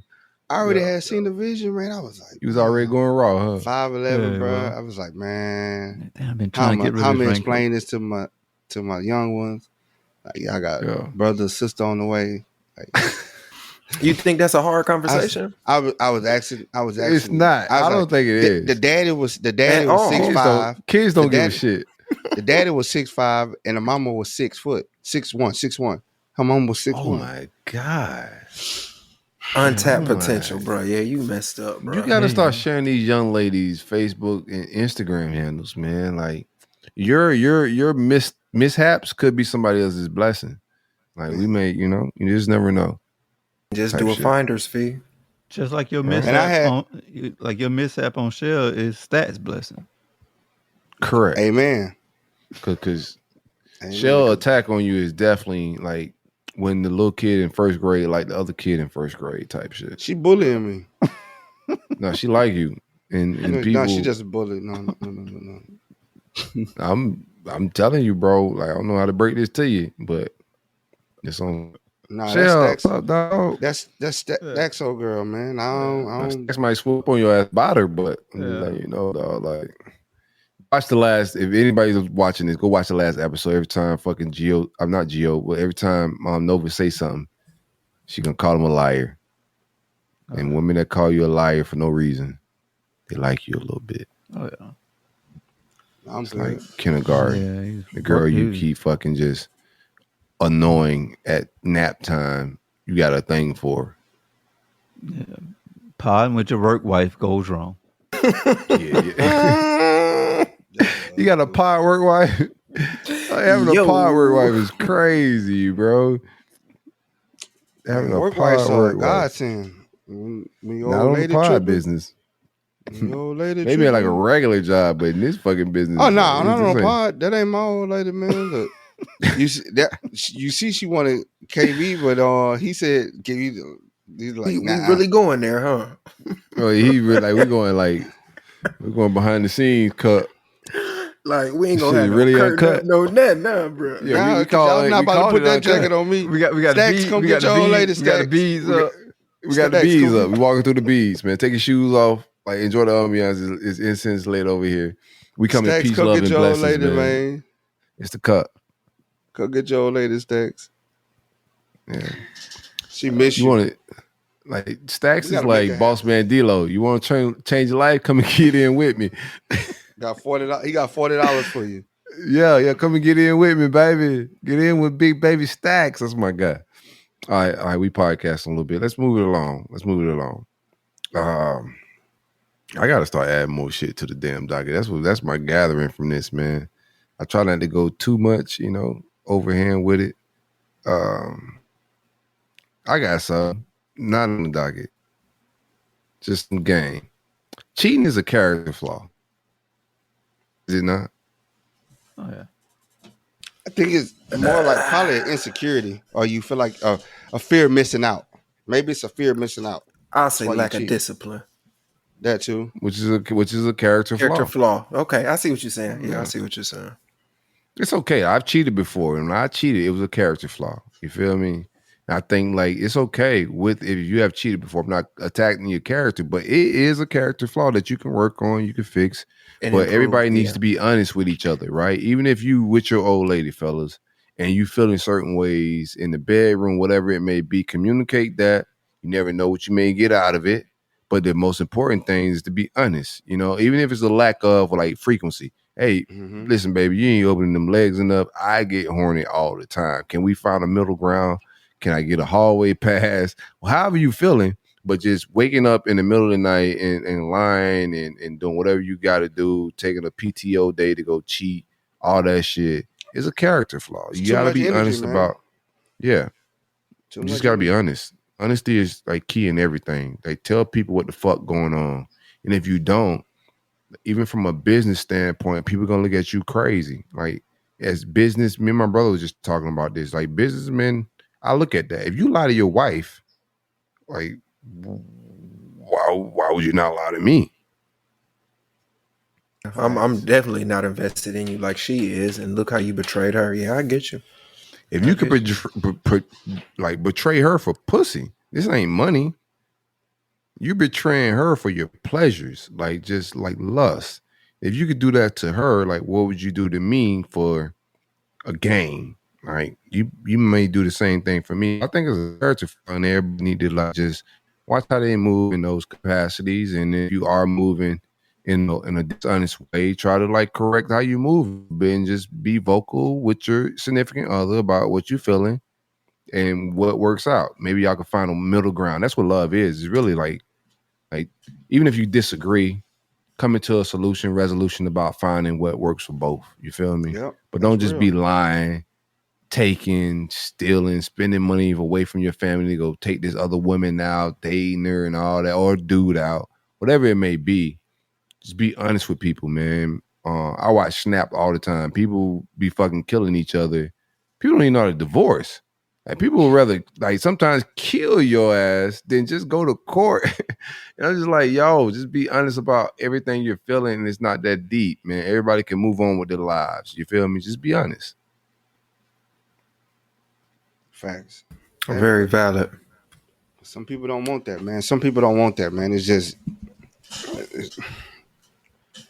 that's why I tell people my advice to the young cats is, man, wait till you on the other side of 30 before you get married, man. So you can get. That's a great fucking idea. That's a great idea. You can live your It don't line up with women though, because women well- want to have children before, like once they get in their 30, they on the clock. Yeah. So it lines different for us men because we have no expiration date with our fucking like being able to bust a nut and have a kid, right? But for a woman, and if you're dating in your 20s, that becomes the threshold of being pressed on. I should be married in my 20s because her maternal clock is on. So that's the struggle for a young man. For them, I'd say 27 start looking to get married for women. But I'm like, for guys, honestly, like 35, man, you're deep in your career. You got a lot of things going for yourself. You're more where you want to be. You probably done all the things that you want to do with the boys, with the homies. Y'all did impromptu trips. Y'all balled out at South Beach. Y'all did everything. So time you 35, man, you good, ready to settle down. You good in your career. You should be financially stable, a homeowner, and you're ready to add a family onto that. You know? And you can go get you a little 28-year-old beautiful thing, you know? My advice, even to my son, is just like not even an age. Like, go acquire portfolios of wealth. Like get your shit together. Like, no age, because it's different in calling the shots. Having your shit together and being able to call the shots. Like, you can write the rules to your life. Like, you can create the blueprint of however you want that wife to be. You know what I'm saying? And if you hit that threshold at 25 and you saying, yo, I want to go find me a wife now because I'm a millionaire, I got things laid out a little bit. Do I still want to travel and do some things? But yeah, I could call those shots because I got it. And if she down for this lifestyle, cool. And I got a prenup. And if she not down with these lifestyles, I can get out of it. You could just write the blueprint to whatever your life is if you sacrifice early to set yourself up. Like I told you, you ain't got to wait till you fucking 18 to start getting it. Like, you can start trying to find monetization and business moves now. I don't give a fuck if you 11, but like, get your mind on establishing yourself where you can write the rules in life and society. Don't write the rules to your family, what you really want, because this world gonna tell you how to live life. Like, they're gonna tell you this is what you're supposed to do. This is how your family's supposed to be. But the rich 1% of this world, they write their own rules. Yeah, because they got the access, the resources, and the finances to do that. So that's major. Yeah, and we as aren't valued until we get money. That real shit. We as black men aren't really valued, or men altogether. You aren't valued until you got that type of, like, you're established.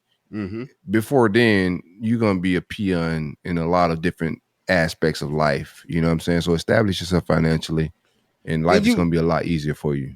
And I feel you on that. I think the young guys, man, you gotta being able to just throw yourself in a career without the family is when you want to do it. That's when you want to stay late at work, get the extra overtime, move up the ladder, put in burn that midnight oil. Because once you get a family, you don't need to do that no more, man. You don't need to do that no more. Then she, like, when you coming home, when you doing this, when you need, like, you want to be able, like, to be financially sound, that even if you have a kid and you still busy and you still traveling, you can still make that young lady she can travel if with you're not there. The family, you got a travel sitter, whatever it may be. Money and resources change this shit, bro. So attain that shit. What you had, Trey? Go hard, single. No, I was just gonna say, I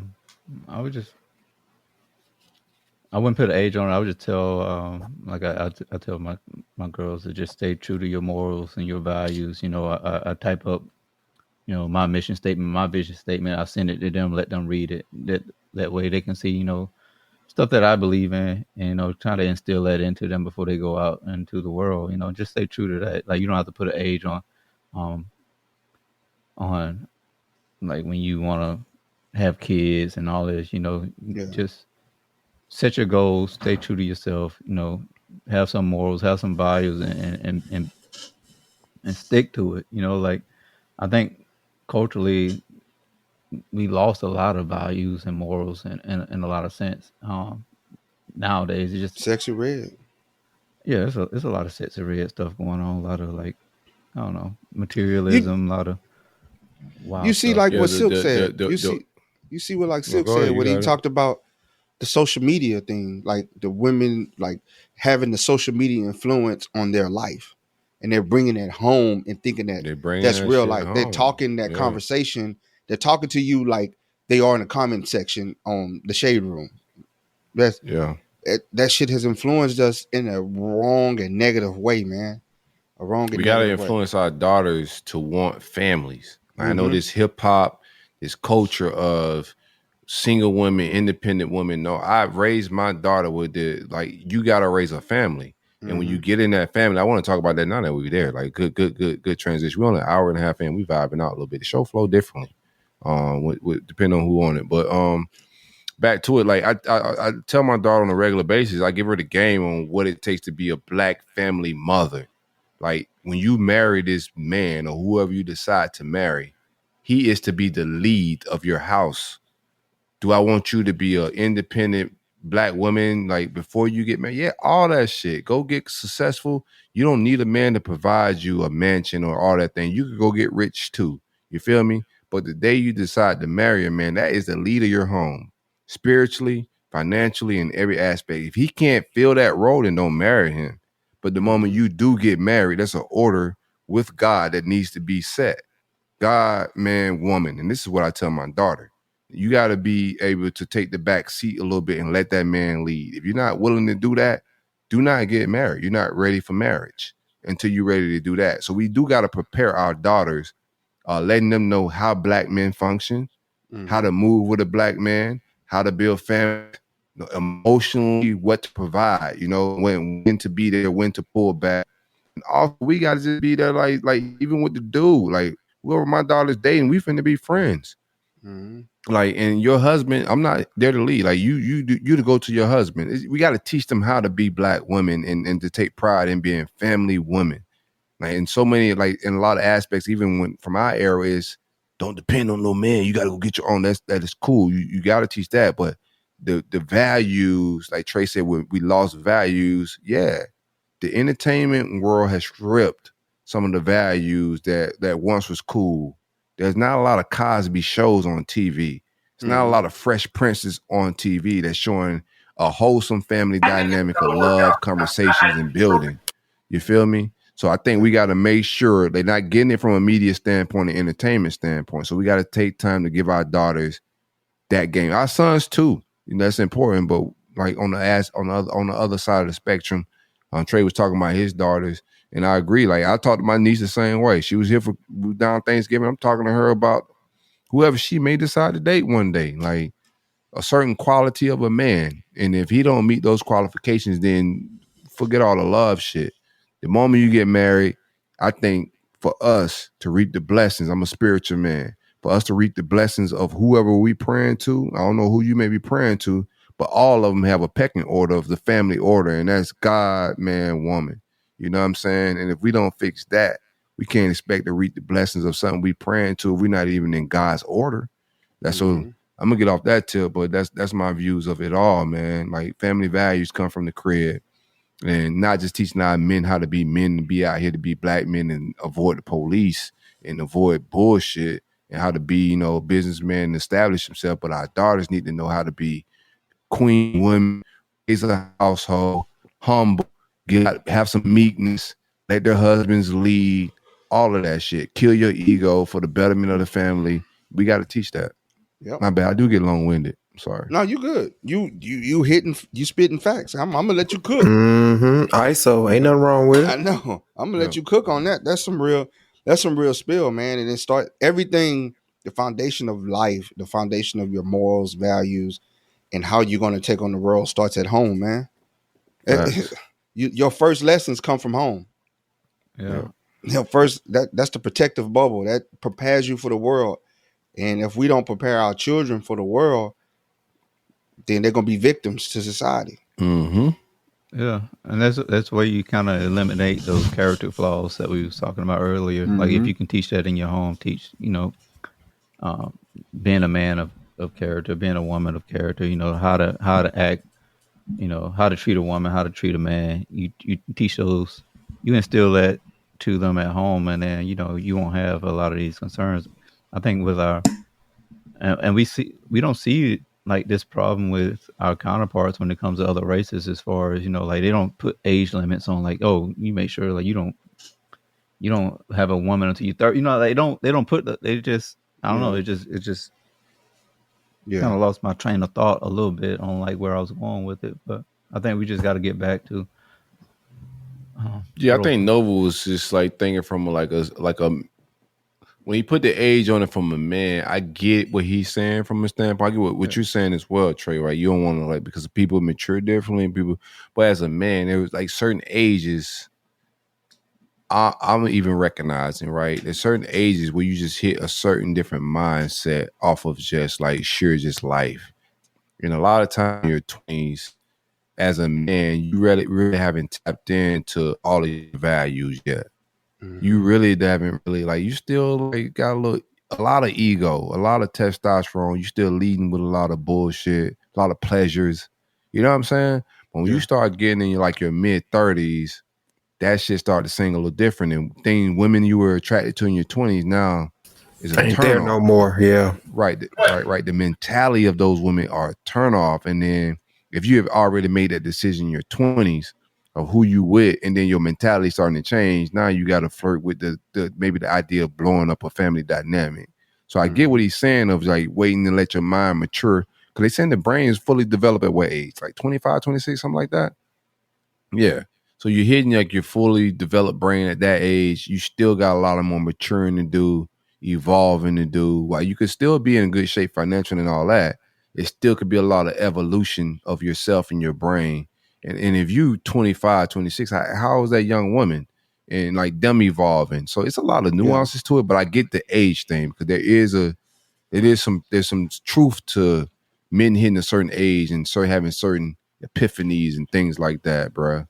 I think I was thinking of like we mentioned about like the divorce rate in the black community. So I kind of was trying to like tie those two together as far as like, you know, morals, and the rate that we get divorced, the rate that the other races are not getting divorced, and then just that's marriage and divorce with us. So things like a combo or two.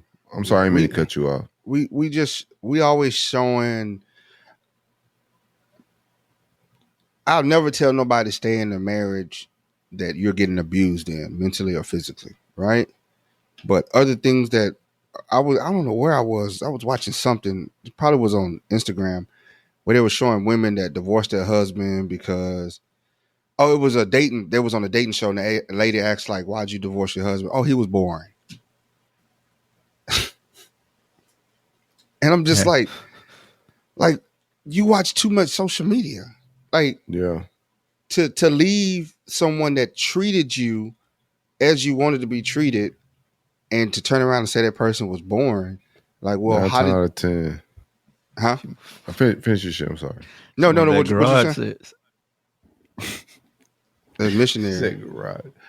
But like, and now here you are out here struggling to date, chasing. I couldn't get my joke out because I didn't want to cut him off, Trey. So you got go say it. Nah, Trey said it already. I was like, I didn't want to cut you off. But I was just like, yo. She wanted that fucking back shot in the garage, sex, baby, and you was giving her the fucking missionary Mary, man. Yeah, so she don't want missionary Mary. Yeah. Pulled up. You got to open that. You got to provide that sexual safe space for your significant other, man. You got to be able to allow them to be them, foster that positive sex environment for them. And I think a lot of guys sex shame their wives and don't make them feel beautiful. You know what I'm saying? And a lot of women. A lot of guys. What the hell? Now, if you listen to some of these women, man, they'll say, what's the stats? Let's see. 72%. Why is I like that number? 72 Dolphins went undefeated, so I can't. Nah, but on the real though, Trey, before I forget, you need to go on that TikTok post and put the phone number on there. And that's a good idea. Yeah, come call in and tell Nova he never went to college. Type shit. Yeah. But he don't know cultural importance and colorism. Yeah. I do think Gio, you gotta start before you finish the date, bro. Get that shit off. You already coming in live, get that shit off. You gotta cut it off before the dishes go off. Before they drop the dishes. I do think like people need to like, what is bored? Like people say that shit. How you meet somebody, fall in love with them? Like, if you bored in any aspect in life, then you're bored. It's you. I ain't never bored, bro. Like I'm never bored of people. Like I don't know, man. I get it when my mom, my dad used to tell me, if you're bored, then you're just boring. Like that used to be a thing, and I get it now as a grown ass man, especially in this day of just like being able to learn something at the palm of your hands and grab an audio book or YouTube to learn some shit or just get information. If you bored of somebody, that means you're lacking purpose, I think. Yeah. You with a person you love and y'all growing through life and you say, yo, I'm bored of you. No, you bored of yourself. Like you're lacking a little self-purpose and self, what I'm in life for, and you're trying to figure things out a little bit, but it's not the other person. I think that's a way to like not self-reflect on some real shit. It's always self. It's never anybody else. And it's just, and then it was on another scene, another lady, she was crying because she was like, I divorced my husband because he would never take me anywhere. I begged him. I've always begged him to just take me on trips and do these things. And then now he's with his new, he got remarried. And he just told me he isn't going to be able to get the kids because he asked for my permission to take the kids with him and his girlfriend and her kids to Mexico.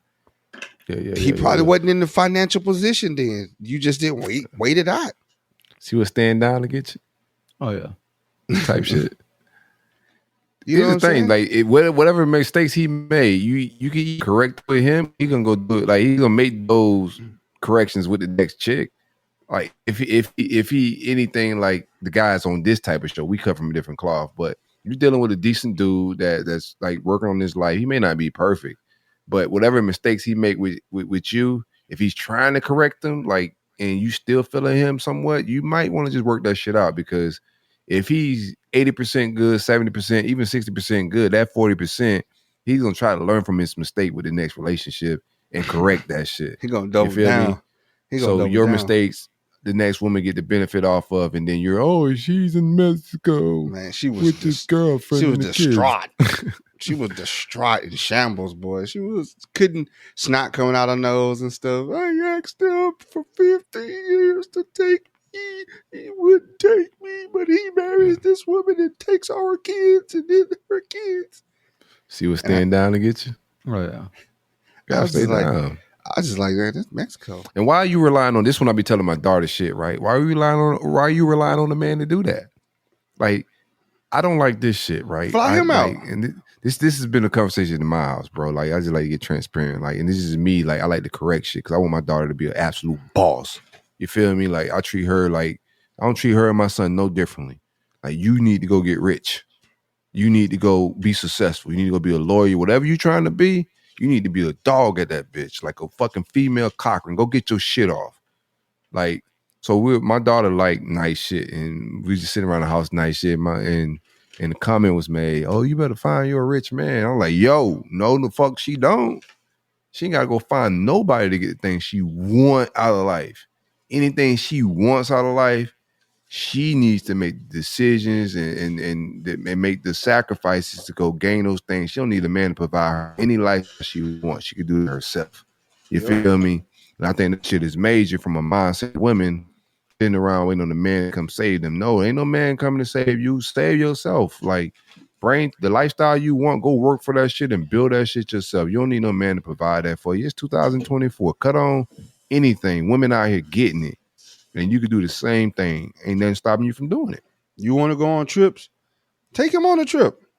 Yeah, like why are you waiting on the man to do this shit? If the man is providing for you, then when you get the paycheck, put $100 aside, $200 aside, save the money for the trip. You know what I'm saying? Yeah. But nah, they don't want to do that. That's too smart. That's too hard, right?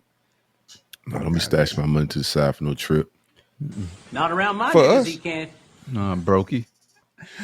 Yeah.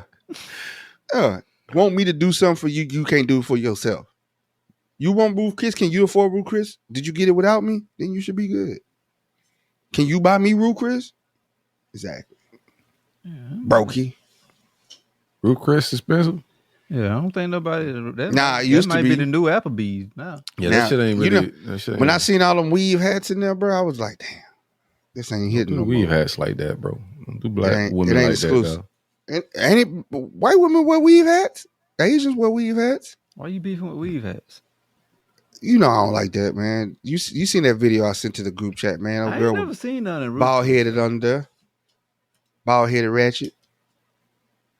You had this on the docket as well. So possibly, like, if you never see not seeing any woman's hair before you get married, I think is unsafe, I would say.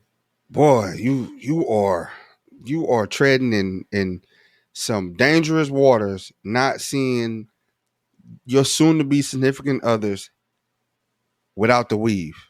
That what's the beef? Nah, man, you Beef, get married. You gotta know what grade of hair your kid's about to get for sure. You get married.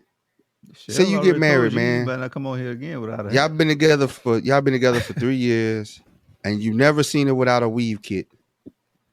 Yo, I'm gonna have to listen to the playback on that one because I missed it. Yeah.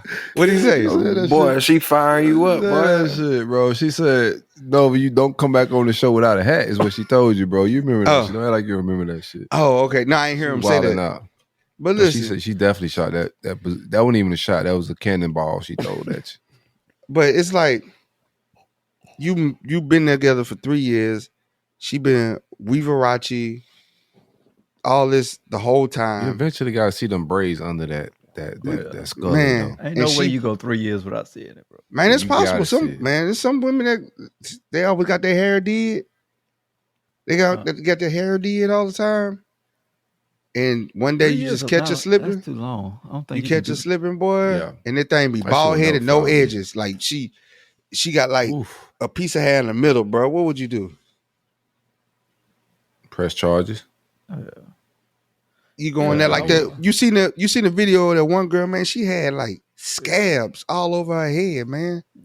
That shit will never fly with me, dog, because I like natural hair, and I don't need to know what that hair look like, dog, because from a lot of different standpoints, y'all boys might be lusty and horny, and don't care about that. I'm not talking about you. I'm talking about the audience. Yeah. So the listeners may be horny, freak bulls, freak ass boys who want to get their shit off and like don't care. But if we dating, I gotta know what that head of hair looks like under what I need. I'm a natural dude, and I want to know what if I'm you raw, because I don't condom either. So I gotta know what my potential kids. I hate you and you got Kevin Durant hair under there. And I'm like, oh shit, what the hell I'm gonna do with this, man? Oh yeah, that gotta be devastating. My kid's gonna be ugly with fucking ugly hair, man. I can't live like this. But it might be 7 foot though. Speaking of that, man, I had she 5'11". I risk it. She's 6 foot. Speaking of that, man, I knew this chick. He'll be big enough to beat anybody up. You know what I'm saying? You joke at his hair, he gonna be like 6'3" in 8th grade and shit, and beating the shit out of y'all. Y'all want to talk about his peas ass hair, type shit. Man, my son in 8th grade, his hair look like Noah and shit. 8th grade going balling. Wow, boy, you able? His mama ball though. You know what kind of ball? But think about it, man. Alopecia in the 3rd grade. Think about it. So I had stressing over Legos. I had a chick that I used to work with. She was all right looking. She wasn't bad looking, but she had like a real messed up mouth, like sharp teeth, and like some other stuff with her face. But she went and got a lot of work done. And her mouth was one of them. I think she got a whole new grill. But all her kids got her teeth, boy. I want to ask Mr. All Natural. Gio. No, hold on real quick. You saying about the teeth shit, I just got some funny shit to say. So I was at my son tracked me. I'm gonna say this low too, because hopefully she don't get to this part of the show. But because I don't want no problem. I was at my son track meet like 2 weeks ago, right? Just hanging out, vibing. And you know how you be hanging out. I'm locked in the track shit, so I'm not paying attention to like all the bullshit, who there. I'm just locked in, like training my son, stretching him, doing it. At some point, I realized that a chick I used to talk to was there, right? And you talking about the little teeth shit. She had smaller teeth. And I seen her kids there, and all of them had little teeth. And I just remember thinking the entire track meet was like, man, I really like her, and I'm glad I didn't have babies with her, because my babies would have little ass teeth. Yeah, maybe baby shark. Hell nah. She could have upgraded her teeth pool though. Would you? No. I couldn't risk it. Her husband couldn't do it because she got kids now, and her little teeth genetics overtook his, so they might have overtook mine, man. And then my babies had little ass. She have long gums. Yeah, I got all my babies veneers. I was like, damn, there's no way I could let my babies walk around with little ass teeth. I would have had to get all on veneers. And you would have had to get the gum surgery. Boy, ain't nothing but like a person with little teeth and a whole bunch of gums. What about black gums? She had a good. I don't say the gums was big. It was good. It was even, but her teeth was smaller than the normal teeth. But at that time, the ass was fat. You feel me? Like just a mouthful of. What it look like now though? Thick. Whew. It ain't fat no more. Dodge the bullet.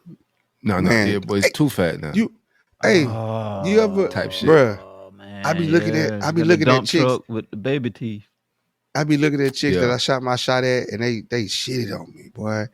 And I just be seeing them on Facebook. I be like, this, man, I appreciate you. Every now and then I just go on their page and say thank you. They be like, what you thanking me for? For blocking that shot.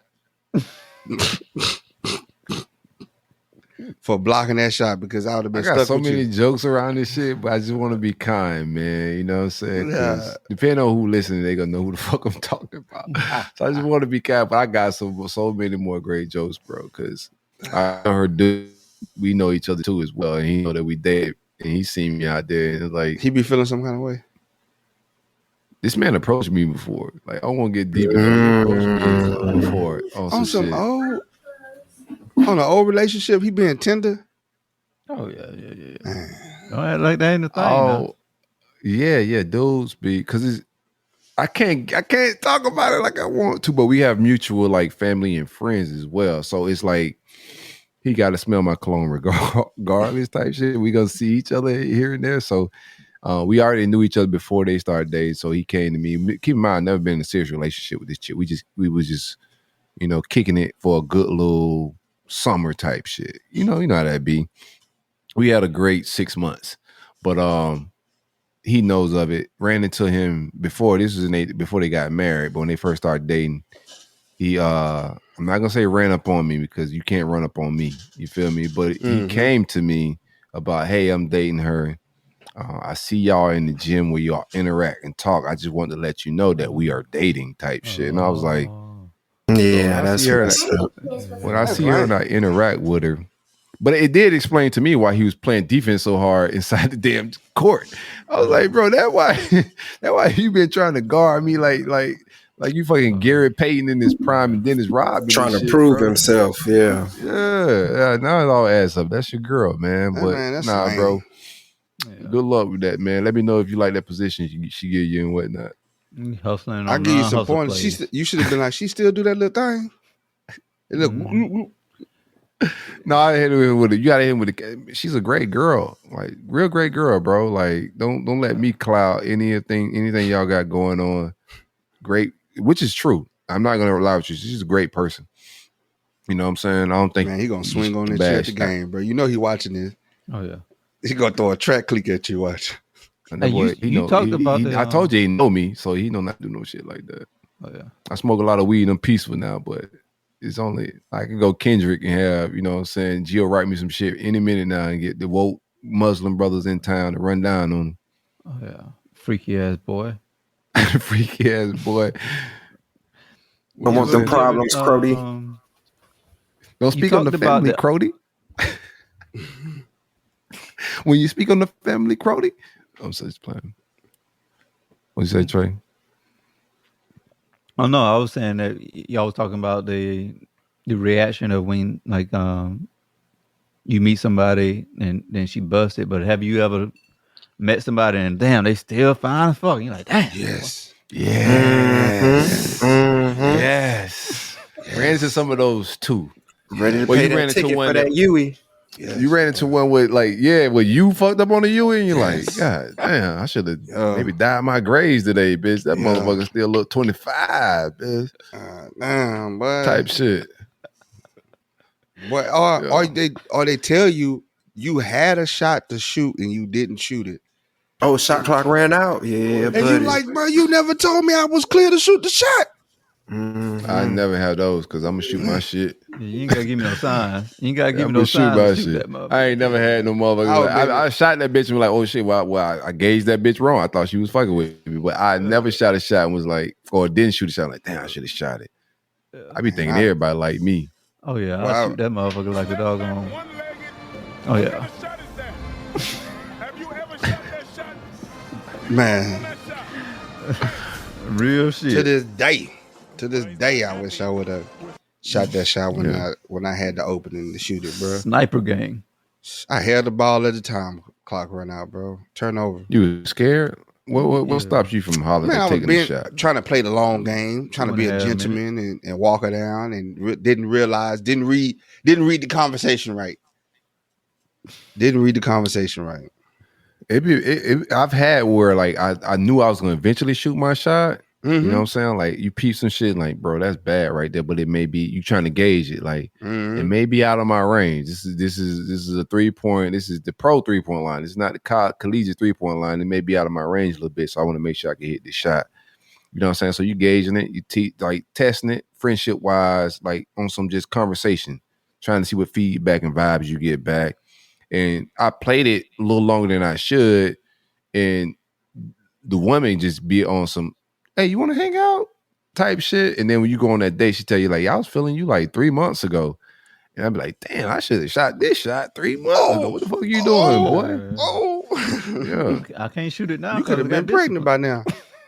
Now we on a date now, so like cool. But it'd be some times where like you shoot your shot and shit, or you don't shoot your shot. But to me, like I never sat around and like a woman hit me back and a lady and be like, damn, I was feeling you, but you never would holler at me. Nah, because if you bad, right? If you badding around me, I'm definitely like, let me see what's up a little bit. Pulling up from the tunnel, huh?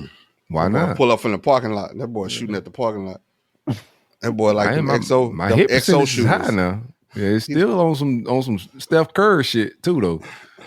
Like, I ain't shooting no more shots, man. I'm retired, bro. But then there's no greater feeling than shooting a shot, dog. Like leaving home with a number you ain't think you could get. Stop. They shoot the shot. You gotta let. They shoot the shot on you. That's when you know you got that salt. You got that sunroof back. Boy. Sunroof back. You know what I'm saying? Put you one up in the L. Yeah. You gotta throw on some player shit on that ride. You got to, man. You ever had that though? Got some. Well, you was a chick shows you. When you was sauced up, yeah. You was sauced up, glazed boy, and whoa, don't say glazed. Whoa, right? Please don't. You was sauced up, sounds like and she came out shooting at you, boy. You ever had that? Man, yeah, that's no that better drunk feeling, game. Boy. That's no better. I remember one time I'm in the club. I always got a story for some shit, but I remember one time I'm in the club, bro, and a shot I was scared to take for a minute. Get that alcohol courage a little bit. I'm in the club, man. I swear I felt like Jordan Flu game. I was just like, everything I said was just water. You know what I'm saying? I was saying to myself in my own mind, like, boy, where you getting this shit from? Boy, you in your bag. You know what I'm saying? So sometimes I liquid courage, and I've had other times too where I was too drunk in the motherfucking ear in the club, too loud, killing the vibe. So you got to find that right level, that of balance. Yeah, of being able to kick it to somebody in that type of mode. But one time for that, man. Shooting out, I'll kick in your coverage. What with the getting the shot at you? Yeah, you brought up the drunk. Sauce mode. Oh, when I'm sauced up, everybody going home with somebody. Yo, I be Cupid. Hey, I got you. I get you old girl over there. Ultimate wingman. Nigga, boy, I'm wing. Boy, I'm better than Goose. I'm better than Iceman, boy. Oh no, I'm not wingman and shit. I'm be honest with y'all. I'm wingman. Oh yeah, you said you no wingman. Nah, don't pick me out. No shit. I pick my own shit out, boy. Nah, I made real life sacrifices for you, but like fucking a fat broad, like for no reason. Oh no, I wouldn't set you up like that. I ain't setting you up like that. No offense to the big women. This is talk. Sometimes we just get into men talk. Like, I'm not body shaming. Sorry about that. Anywho, shout out to Lizzo. Well, give me y'all shit right. What's y'all drunk toxic trait? Like what do you like? Don't do that, bro. We trying to come up. She don't listen back. She don't listen live, so don't worry about it. But what's y'all drunk toxic trait if y'all have one? Matchmaker. Oh, you like hook people up? Man, I'm hooking you up. It ain't gonna be no fact. I won't do you like that because I end up being rude to the fat girl. I run them off. Yo, gosh. So that's your toxic shit right there. But the baddies, you good, bro. You going home with it. Trust me. So you do. I might lean over and pull one of your move.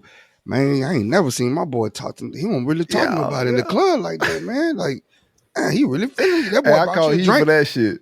That boy I brought call you- heat for that shit in my fucking text. No, hey, boy, you just saying way you gave out too way too much much. You info. You Shout done out my gave dog up Marcus. the dossier. Yeah, way. You're like, well, You gave up the dossier. But I'd be like, man, that boy, I ain't never really seen him buy girls drinks that much. You know what I'm saying? You got his attention. He usually just being here on his phone doing business. You know who that is? You know We in who this he club is? all the time. He ain't Boy. never bought a club rose before. I'd be like, man, you know who he is, bro? He's the one that created the chowder powder, man. He's the one who told him about that. He's the one who created the Pivot podcast, man. Like, Yeah, I'm gonna lie This about the my man. dog. this the And man she right bad. here. He already talking to her. I gotta. Hey, shit. cut. Like, where you at with in the pro? Man, I've been trying to like. I got you. I'm gonna juice it up a little bit. You for lucky. You lucky because he leaving tomorrow. He catching the private jet to Canada to talk to Drake. Yeah, you might want to holler him now before he sign his next deal. Yeah, he busy. Type shit. They be like, You ever oh, run yeah. into that girlfriend again though? Like, your friend ain't shit. You lying, motherfucker. Yeah. He did what? I can't believe it. Oh no, I think his grandma died or something. I think he going through some shit. Gotta say he going through something. He going through some shit. I don't think it's really like an indictment Man, he on ain't, who he like, really he ain't that is. type of cat, man. He ain't that type of dude, man. He just Yeah. he having a tough time right now, man, and he's just trying to What did figure you out do? life. Like, then, what's your part in this? Self accountability. Help me I'm on talking that. to the young lady. Oh, I'll be like, man, you got some triggers. What's your drunk toxic bag, Gio? I normally don't drink, but if I do get under the influence, I just turn snooty, bro. I just turn my nose up. That's it. Oh, I don't like to be bothered. okay. Just go toot it and boot it. No, not tooted and booted now. Yeah, get Man, drunk he be and like, getting don't touch unsocial. me, peasant. He be up there like, look at all these peasants. Yeah. Move All away these from whites. me, peasant. Don't touch my hair, peasant. Why are so many white people in this establishment? Get drunk and start a protest. Yeah. Yo, that would be nuts, bro. Yeah. If I do that, y'all, hey, We'll take start me out the demonstrating game. this shit. Who let Cheryl Organize in a there? Get her out boycott. of the VIP. I think She I'm gonna be on happy your drunk. head top, boy. I promise you. My shit is I turn it into Diddy. Like whoa. Yo, no, not that shit. We at the 2 hour mark, bro. We gonna go shut it down. We gonna also just buying everybody drinks at the club shit. I turn rich. My toxic, you put shit my in toxic trait. Yeah, that shit is wild. My toxic trait is I turn rich. Like I buy everybody shots. I said Diddy because my wife said that shit when I first met her. Like when you get in the club, you get drunk, and today we want to buy everybody drinks. Like he's stirring it with his finger and handing it to you.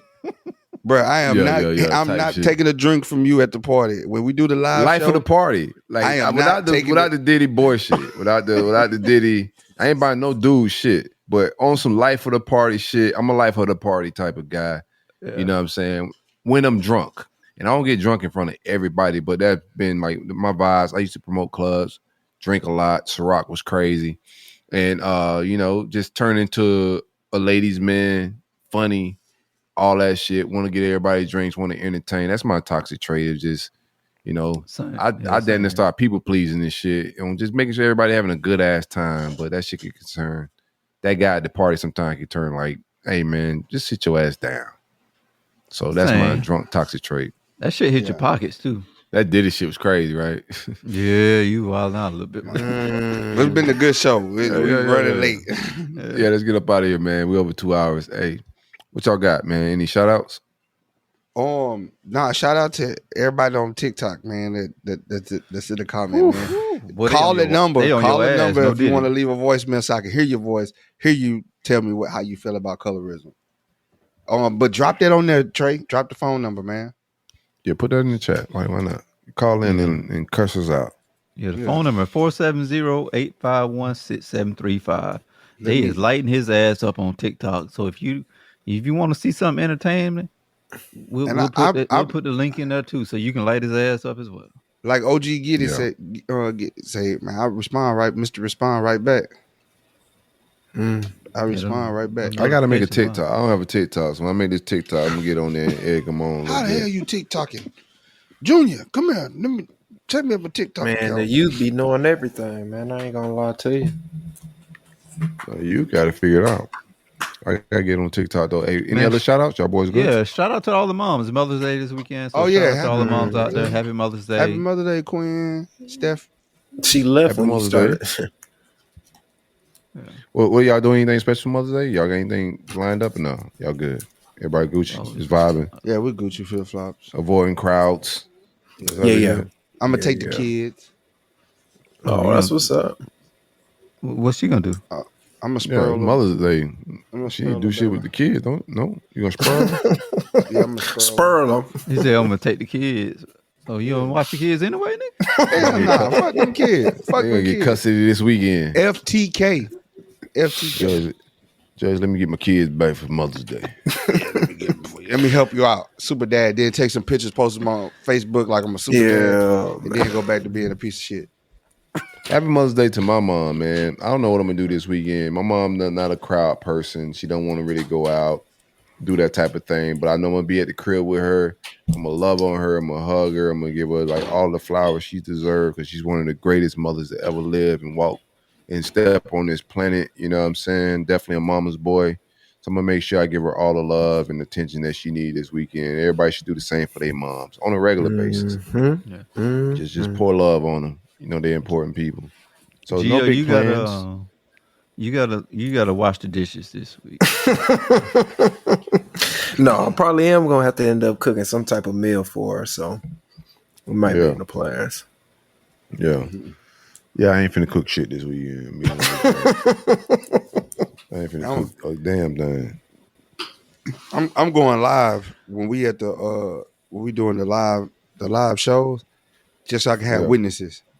When you try to hand me a drink, and if I pass out, if I hand you a drink, something's definitely wrong. Because I've never handed another man a drink in my entire life. I'm gonna be real. I've never handed a man a drink. You the dealer. So if I hand you a drink, no, I'm Diddy in the. He said, "I'm Diddy at the parties, baby. I'm Diddy at the parties." That shit's hilarious. That was a mean Freudian slip, I'll tell you that. Yeah. Make sure they get cut up in the clip. I've been saying that shit for years. Like I turned into fucking Diddy, so it's just like mannerisms and just habit. But yeah, I turned into like the motherfucker that's buying everybody drink. Hey, yo, what you drinking? I got you. Yeah, the mogul shit. Like I turned rich for some reason. I'm not rich, bro. And I get the bar tab, and then I got to call, you know what I'm saying, Chase and be like, hey, and listen, report like, fraud. Yeah, somebody grabbed my card. I don't know what the hell going on last night, but none of that shit is mine. That's my toxic trait. But we out of here, man. It's the Coach Uncut podcast. We will see y'all on Sunday. If we decide to do so, we may be doing motherly things with our mothers. Might not. Yeah, we ain't go, baby. I can't do it. I'm gonna tell you that. Yeah. Just thought about that. For an Already. argument even Ain't no start. pressure. You didn't even get the gift yet, huh? Yeah, before an argument start. Stop as soon as you hit end. Yeah. Shit gonna be y'all down the part. I'm down the part. Ain't gonna be no argument around here. It's gonna be an argument. I ain't gonna even count. No, they gonna be over by 7:30, 8 o'clock, bro. It should be, hey, listen, this shit over with. It's Father's Day now. Mother's Day? On Mother's Day? Cuz. All my life. Cuz. Yeah. I don't think I'm gonna be home. Damn. We gotta put an APB out on me, bro. Mm-hmm. Now that You still alive? Yeah, we out it. He waiting for the end. This is Paige, the co-host of Giggly Squad. I use Uber Eats for everything, and I feel like people forget that you can truly order anything, especially living in New York City. It's why I love it. You can get Chinese food at any time of night, but it's not just for food. I order from CVS all the time. I'm always ordering from the grocery store. If a friend stops over, I have to order champagne. I also have this thing that whenever I travel, if I'm ever in a hotel room, I never feel like I'm missing something because I'll just Uber Eats it. The amount of times I've had to Uber Eats hair items like hairspray, deodorant, you name it, I've ordered it on Uber Eats. You can get grocery, alcohol, everyday essentials in addition to restaurants and food you love. So in other words, get almost anything with Uber Eats. Order now. For alcohol, you must be legal drinking age. Please enjoy responsibly. Product availability varies by region. See app for details. This podcast is brought to you by Aura.